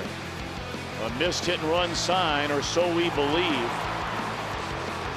Had Hernandez thrown out on a 2-0 pitch. Now here's the sequence after the 2-0 pitch. Well, and see, Escobar is looking down at the third base coach, so he sees something. You know, he knows the sign has been taken off. Now he's looking in the dugout. He's looking for some help.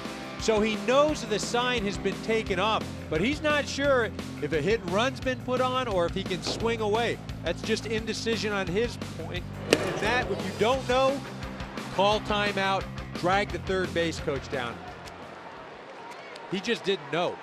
He knew it was off, but he didn't know what was on. Knew the bunt was off. He knew the bunt was off. Right. All right, back to the action now. Casey Kochman against left-hander Pat Mish. With 2 out, a 2-1 ball game. The Mets in front here in the Atlanta 8th inning. And the runner at first is Yunel Escobar.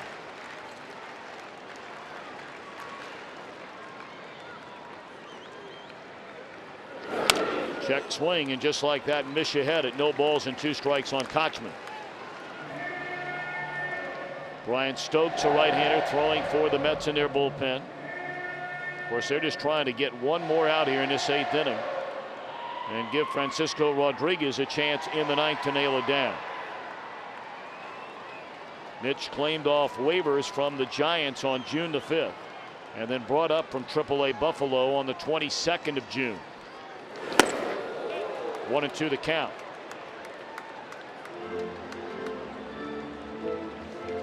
Mish pitched in 4 games with the San Francisco Giants this season, a total of 3 1/3 innings.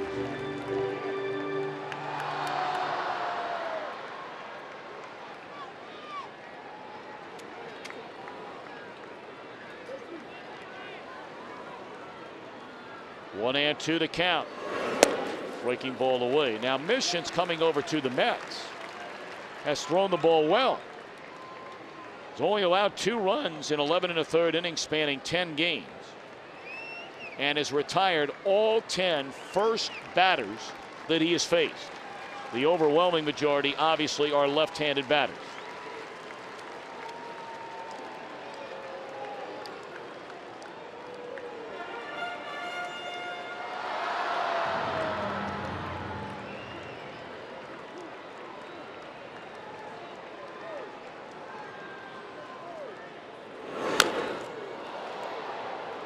Fouled it off his foot or his leg, and had he not made contact, it might have hit him in the chest. I think it fouled it off his thigh, didn't it? I mean, it was really odd.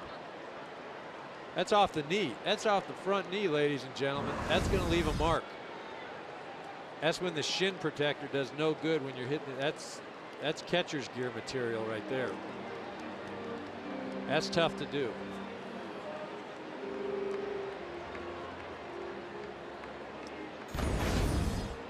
There's not a lot of flesh there either. That's off the knee, and that does not feel good. It's even worse as a hitter. You have to get right back in the box. You know, you're thinking, man, the last thing I need now is an inside pitch because I'm not hitting another one off that knee. This is where you've got to really compose yourself, take some time. You know, as a pitcher, though, I go right back in there.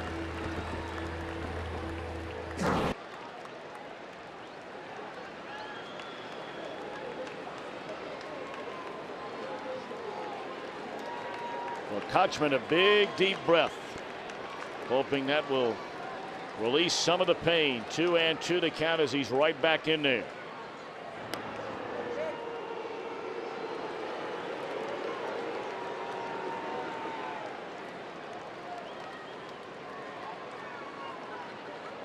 Ryan Church waiting. They're 2 out, 1 on, a 1-run game in the bottom of the 8th inning. 2 and 2 on Kochman, and here it comes. Way outside. That's a nice play by Santos. After all, that's the tying run. He just kept it first rather than at second. Again, when you have confidence in your catcher, you will throw those sorts of pitches. He didn't want to bounce it that bad. As you mentioned, Santos, a nice play, keeping the ball in front and the runner at first.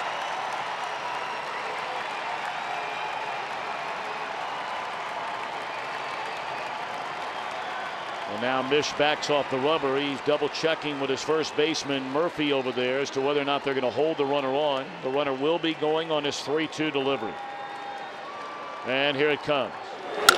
Pulled into right field. On to third goes Escobar. They throw behind the runner. That's the pitcher coming up.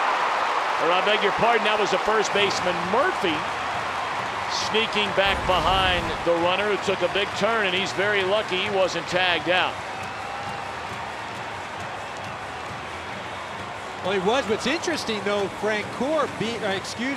Murphy being out on the dirt as the cutoff man.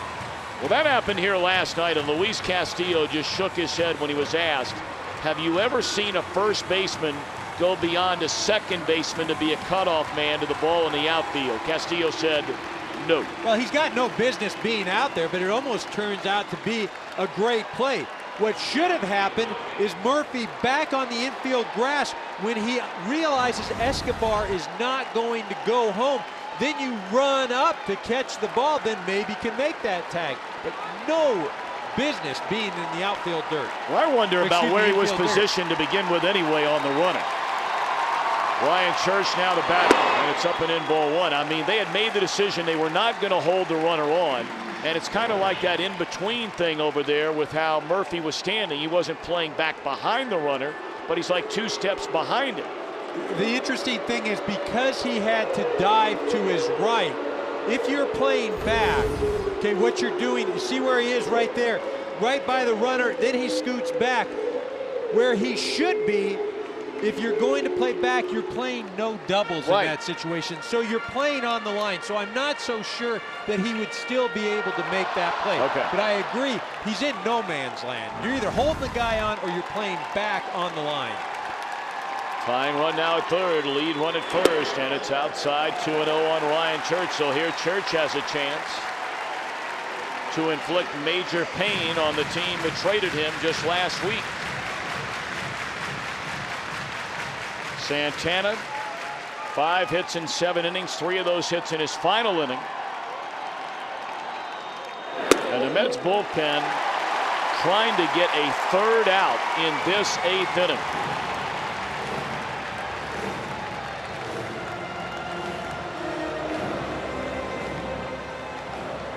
Greg Norton just brought up to the big league club. He's on deck. 3-0 count on Ryan Church. And Mish delivers. A 4-pitch walk. And they're loaded for Norton. And here comes Jerry Manuel. He's going to wait till Norton is officially announced. And now he'll come out of the dugout and make another pitching change. The Mets are going to use their 4th pitcher to try and get a third out before the Braves either tie it or take the lead. Can they get that third out?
Manual. His right-hander Brian Stokes, 35th game for him. The pinch hitter is Greg Norton. And a pinch runner runs for Kochman at second. It's David Ross. Ross is the only position player left on the Atlanta bench. And David Ross, a solid backup catcher throughout most of his career, but one of his strengths is not as a base runner. Well, again, Kochman taking that ball off the knee. Fouled on a play, 1-1 to Greg Norton. The defense playing relatively straight up. You see Alex Cora shaded towards second base. You see Casey Kochman there. Now, you may wonder why Francisco Rodriguez doesn't come in this situation. He has not had a save over an inning since July 1st of 2007, and in his career has only done it 19 times. Well, I got to tell you, I mean, it's become such a specialized game. And I think a lot of fans, and quite frankly, a lot of us who watch a game regularly have a hard time understanding it. You're paying a guy the kind of money they signed him to, and you need a win in the worst sort of way. Getting 4 outs instead of 3, I got to have Rodriguez in the game. You agree? I do agree. I got to have him in this situation. And if I recall correctly, he was pitched over an inning for a save in the World Baseball Classic. 3-1 now to Norton. And the count is gone full.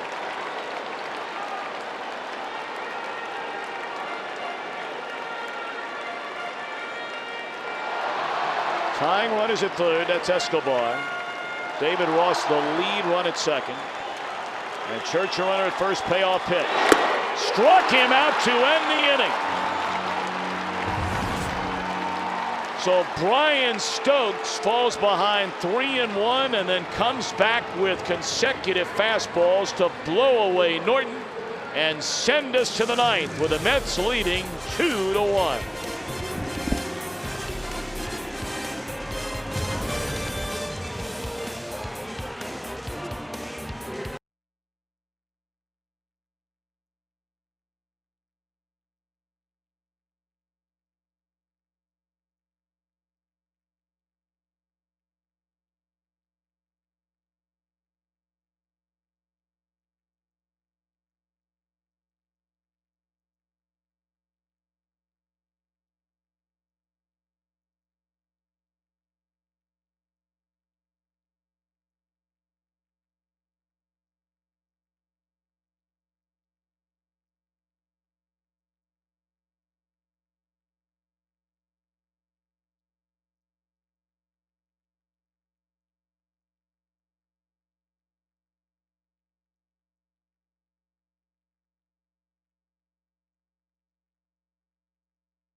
Hernandez.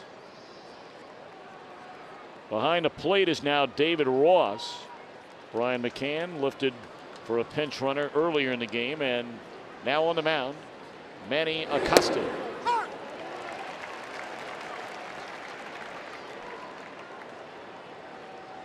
Peter Moylan, an inning of one-hit shutout baseball. And Frankie Rodriguez now starts to crank it up in the Mets bullpen.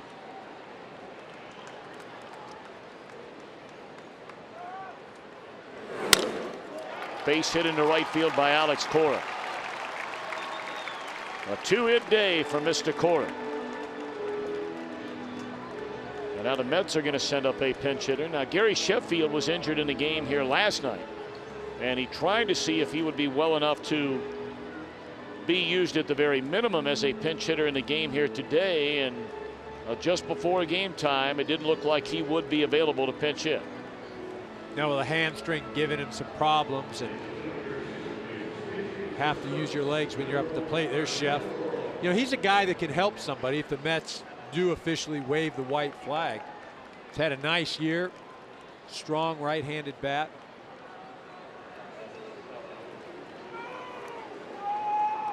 Angel Baroa is brought off the bench, and Acosta thought about it but throws out Baroa. Give him the sacrifice.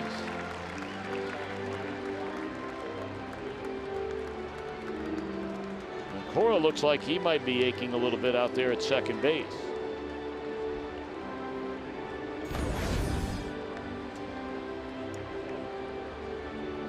You see him hustling hard, and well, that's why. More of a takeout slide than a slide right on into second base. Looked like he tried to tackle the base. Can't feel good. You know, I tell you, going back to the last two innings for the Braves, bases loaded in the 7th, bases loaded in the 8th, only come out with 1 run, and that's a Chipper Jones home run. But you know, more important in that last inning, you know, what the Braves did, they score the 1 run, but now coming up in the 9th, you have your 1, 2, and 3 hitters coming to the plate. The bulk of your lineup gives you the best opportunity, and that's getting all those guys on base. Well, they didn't score. I'll tell you what, they're set up nice for the 9th. Of course, the danger of when you start pulling guys, and I saw a game last night in a 3-0 game in Cincinnati where Ken Maka took out Ryan Braun as part of a double switch in a game in the 7th inning, where the Brewers only down 3-0. And had the Brewers gotten one more batter to the plate in the 9th, it would have been Braun's spot. Now McCann, because they ran for him in that 8th inning, would be due up 4th in the bottom of the 9th. And of course, he's no longer in the game, and he's their best hitter. 1-0 on Angel Pagan, and now 2-0. Well, and that's why it's so important for McLeod or Prado to get on base, so they're forced to pitch to Chipper Jones.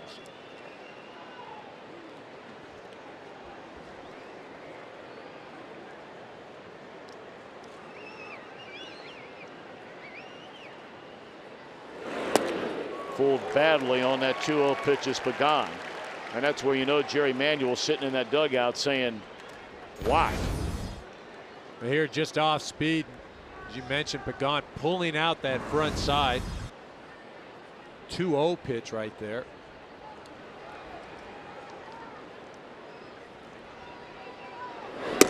Three and one. And again, very similar now as when Pagan had the 2-0 situation. You know, you look for something that you can drive. If it's off speed, even if it's a strike, but it's not a pitch you're looking for, you don't swing at it.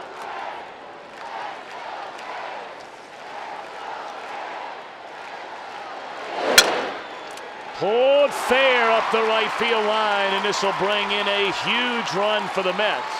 Angel Pagan making a turn. He's going to third, and he is in there with an RBI triple. And that is a 3-1 Mets lead. Pagan with a 3-hit day.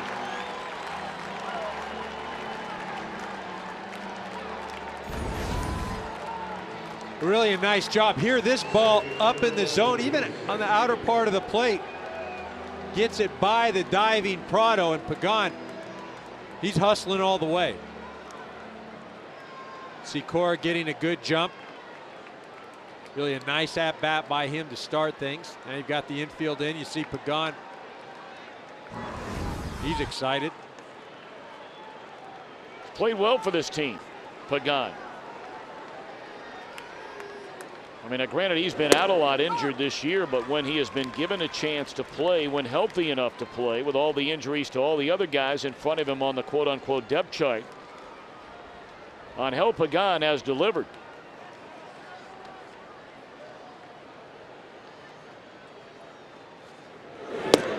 Fastball away from Castillo, ball and a strike. Well, that's the thing, you know, when you're on a ball club that has been decimated by injuries like the Mets, you're going to get an opportunity as a young player to play. And you take advantage of those opportunities, prove that you belong at this level, open some eyes. Suicide squeeze, and you can't do it any better than that. How about Luis Castillo? And those were the things that Jerry Manuel said to us during our visit with him during the game today. All the other things are going to shake out. But if you can focus, run the bases well, play defense, do the little things, you have a chance to compete. Well, and that's very unusual to do that with a left-handed hitter up at the plate. Really, this falls on the shoulders of the pitcher, Acosta. He's got to be looking at the third base runner. He's watching him. Somebody's got to yell. You hear that yell, it automatically becomes a pitch away, out of the zone. You know, that is Jerry Manuel taking advantage of the new catcher behind the plate, the young pitcher on the mound. Credit to Castillo for properly executing that. You know, look, the Mets, rightfully so, have taken a lot of shots. Not only in the press, but from their fans. I mean, they are not having a good year. But it doesn't mean on any given day the message that the manager is trying to send to his team is just, you know, a bunch of smoke. I mean, well, what else is a guy supposed to say? You asked him the question about, you know, what are you trying to sell to your team? Well, there's no question. You know, when guys are out and you don't have your full complement of players, then these little things, they become more apparent. They become more pronounced. If you don't execute the suicide squeeze or you don't get the bunt over, then, you know, we sitting in the booth, we're looking at it going, oh, geez, they're not doing this, that. But when you've got all those big boppers, you know, you can miss those sorts of things, and a 3-run homer covers up everything. Yep. And they weren't doing the little things when they had all the big boppers. Now, no, but they were winning some ball games. But that's because of what you just said. You can cover up some mistakes. Yep.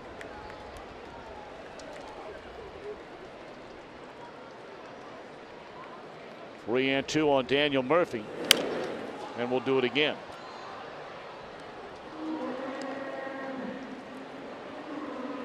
But on this day anyway, it has been a, by and large, rock solid performance by this depleted Mets team. Now, granted, you've got maybe the best pitcher in baseball, if not the best, one of the 2 or 3 best on the mound for your club only once every 5 days. But he happened to be the guy today. And all the little things, by and large, they've been asked to do, they've done it. Well, they have done things offensively. I'd still say that transition from Santana, you know, getting to Francisco Rodriguez probably didn't run as smooth as Jerry Manuel would have liked.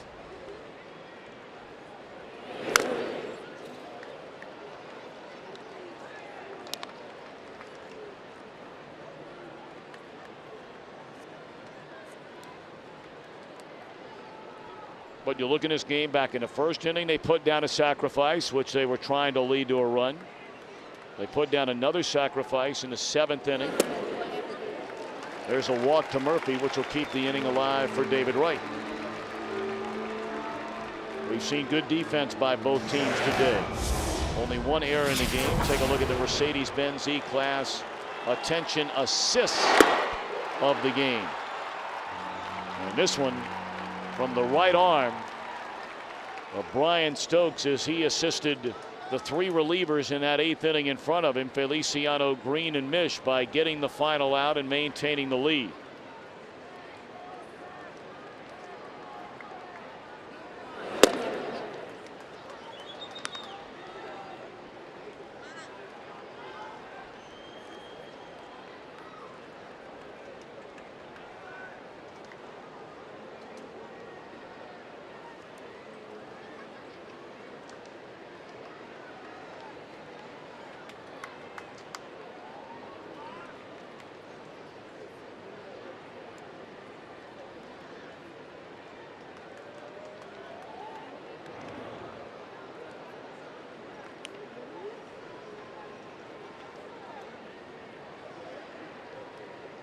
See, Acosta is very upset out there on the mound. Giving up 2 runs here in the top of the 9th inning, and a 1-run game has gone to a 3-run lead for the Mets. Runner goes, pitch taken, throw by Ross into center field, but Wright will watch as Murphy stays put.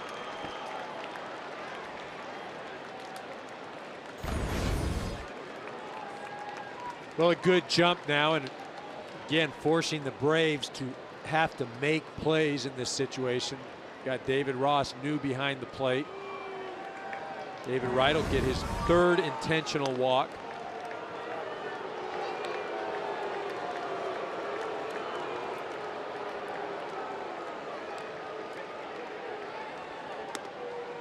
Of course, there are players all over baseball trying to come back from very serious injuries. One of them is Troy Gloss. And Ken Rosenthal, I understand that you've just received some information about the St. Louis Cardinal, who's on the comeback trail beginning tonight.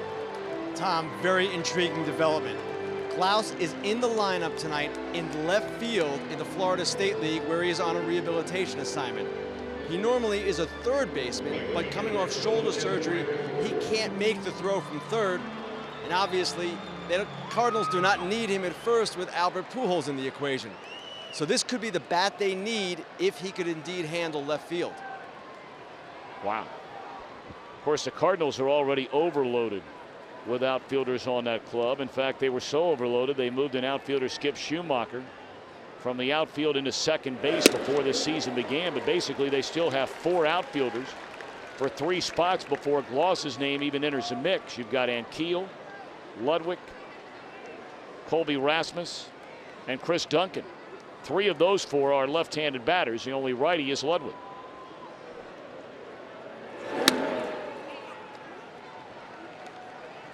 St. Louis, the division leaders, you'll see them next weekend on Fox against the Philadelphia Phillies. Going into play tonight, 3 better than Chicago, Houston, Milwaukee. The Reds only 5.5 back. That is a tightly bunched National League Central Division. Every team has a number of strengths. Each of those clubs certainly has a flaw or 2. And really, watching most of this year, you could make an argument at different points in time that any one of those 5 could be the division winner. Yeah, you know, and looking at that, you know, Cincinnati started off well. They've had a stretch. Houston is playing as well as any team in the National League since the end of May. Cardinals have had their stretch. You know, the only team really that hasn't been hot, the Chicago Cubs. You know, and a lot of people are waiting, and you know, who knows, it may not happen, but you know, they haven't had their run yet. And with their pitching, I know Lilly missed a start the other day, Dempster on the disabled list. I still like that pitching staff. 2-2 to count on Francoeur.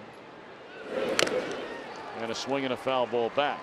Well, the Cubs are trying to get fat over the weekend. They've won the first 2 games of their series against Washington, although the Nationals an early 2-0 first inning lead tonight. Milwaukee is in Cincinnati, and the Cardinals later on will host the Arizona Diamondbacks. Houston's out west to take on the Dodgers, where they've won the first 2 games of that series.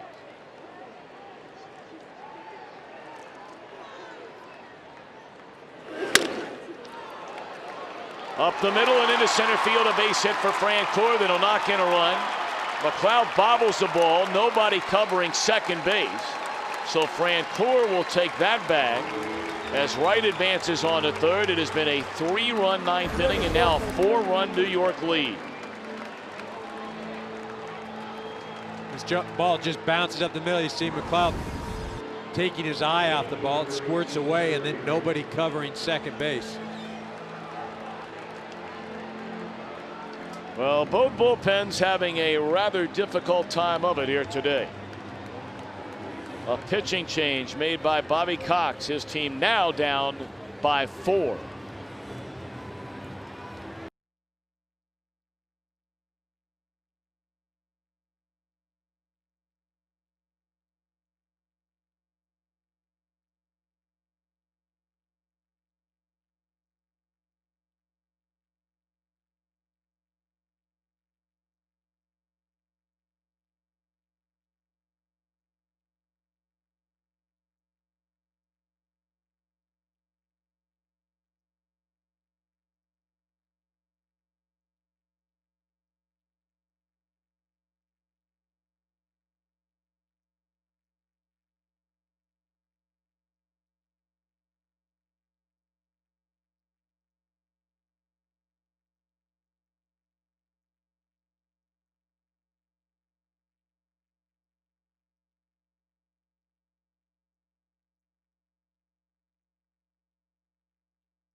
almost for an hour of America's Most Wanted. It all begins tonight, 8 Eastern, 7 Central, only on Fox. As always, viewer discretion is advised.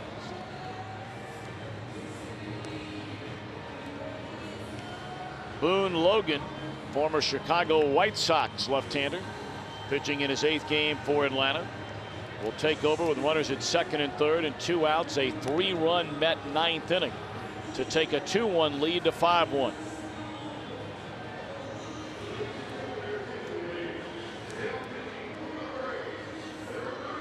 Mets showing some offense today. 5 runs on the board. Johan Santana in line for the victory. You know, again, though, when he was in the ball game, they only scored 2 runs for him. It's what he's been accustomed to. Jeremy Reed, 0 for 3 today, drew a bases loaded walk to bring home a run back into 6th inning. And now all of a sudden, after all that drama in the bottom of the 8th inning, where the Mets did not bring on their closer Francisco Rodriguez in a 2-1 game, he will come into this game and it won't be a save situation. Well, you still have to bring him in. I'm not sure you have anybody left to bring in, but you've got him up. He's warm. He's ready to go. And this is a game you have to have if you're the New York Mets.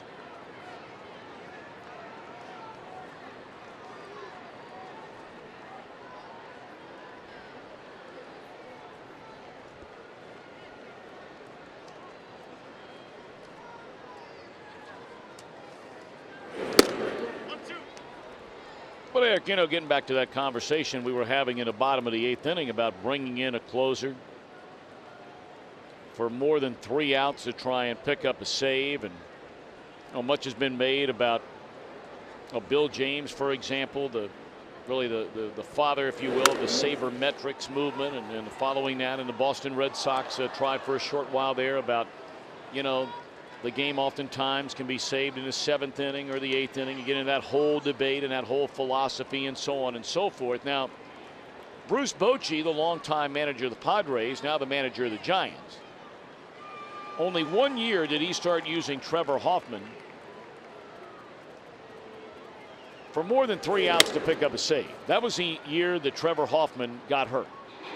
And Bruce Bochy said, that's my fault, and I'll never ask Trevor Hoffman to do that again, unless you got to the World Series or you're trying to win a division at the end of the year. And Trevor Hoffman, thankfully, has stayed healthy ever since. Now, you don't want to make a habit of that, but should a manager from time to time, and I'm not putting you on a spot with Manuel necessarily today, but has it gotten too specialized? Well, the thing is, if you have used Francisco Rodriguez in a certain role, you can't change it specific to one game. You let him know ahead of time, you can. But we'll see Francisco Rodriguez come in trying to protect a 5-1 lead.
Closer has been mighty good. Of course, this is his first year as their closer, but piled him up while closing things out for Mike Scioscia in Anaheim.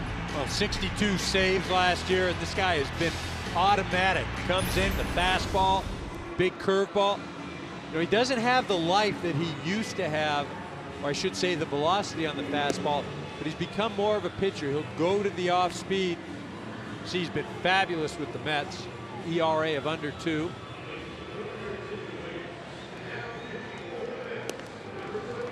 know, again, getting back to that conversation of, you know, does a closer come in for, you know, more than 3 outs? And again, if the role has been established, you don't want to catch a guy off guard. You know, you don't want to say, call down to the bullpen and say, hey, I need you for 4 outs. If a manager, if you prepare your closer and tell him, look, you know, today may be a situation where I may need you to go more, that's one thing. But when you catch guys off guard, I mean, you're asking for failure. Top of the order for Atlanta. They're down by 4, batting in the last of the 9th inning. Nate McLeod takes ball 1. McLeod perhaps the single biggest out in this game. Back in that 7th inning, came to the plate with the bases loaded and only 1 out, and struck out against Johan Santana. He pops this one up to 3rd, and an 0 for 5 game for Nate McLeod. Well, you mentioned the strikeout, a 3-2 pitch that really was a backup curveball slider, I should say. McLeod just swung over it, but as you mentioned, that really the turning point of the game. Or one of them, I should say. And give Brian Stokes a lot of credit as well out of the Mets bullpen. He came on with the bases loaded in a 1-run game in the bottom of the 8th inning. Fell behind the pinch hitter Greg Norton, 3-1. And then back-to-back fastballs thrown right by Norton to get the final out and send them to the 9th with a 1-run lead. Well, as you mentioned, Stokes does the job, and how do you think he feels? He's coming into a situation, really, he's the 4th option that inning. And he puts it on his shoulders and gets the big strikeout. Florida's jumped out to an early 2-0 lead over the Phillies, batting in the bottom of the 1st inning.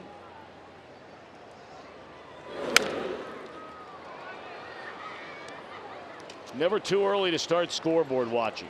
When you're a team that is close, or a team that feels like you're going to make a run to try and get back in it, every day is important. Doesn't matter if it's just August and September, but in the final 2 weeks here in July,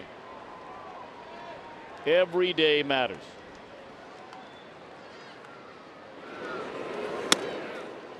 No, it really does. And you're at the part of the season right now where things are dragging a little bit.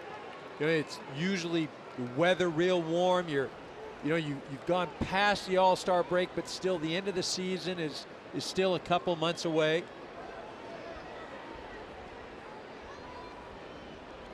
1-2 to Prado, and that's strike 3 called. 94-mile-per-hour fastball, and the Braves are down to their final out. Well, not much you can do with this pitch as a hitter. This is on the black part of the plate. As a hitter, you just say, man, it's a heck of a pitch. Take that stroll back to the dugout.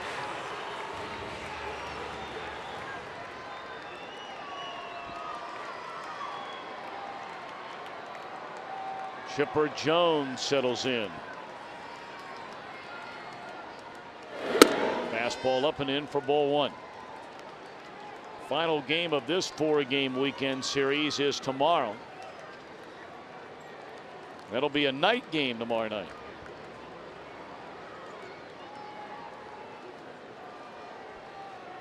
Javier Vasquez, who has just had a dynamite first half of the season. ERA at 2.95, starts at 4 in Atlanta. And for the Mets, a real surprise, Fernando Nieve. 3-3 record, but an ERA right at 3. Good pitching matchup in the series finale here tomorrow night. Well, Vasquez coming off the abdominal issue. Be interesting to see how he does tomorrow. But again, that's what will propel this Braves team, that starting staff. Rodriguez tries to put it away ahead 1-2, and he does. So the Mets get their first win following the All-Star break. They were dominated the first 2 games of this series, but Johan Santana 7 shutout innings in a 5-1 win. We're back for more post-game coverage right here on Fox after these messages.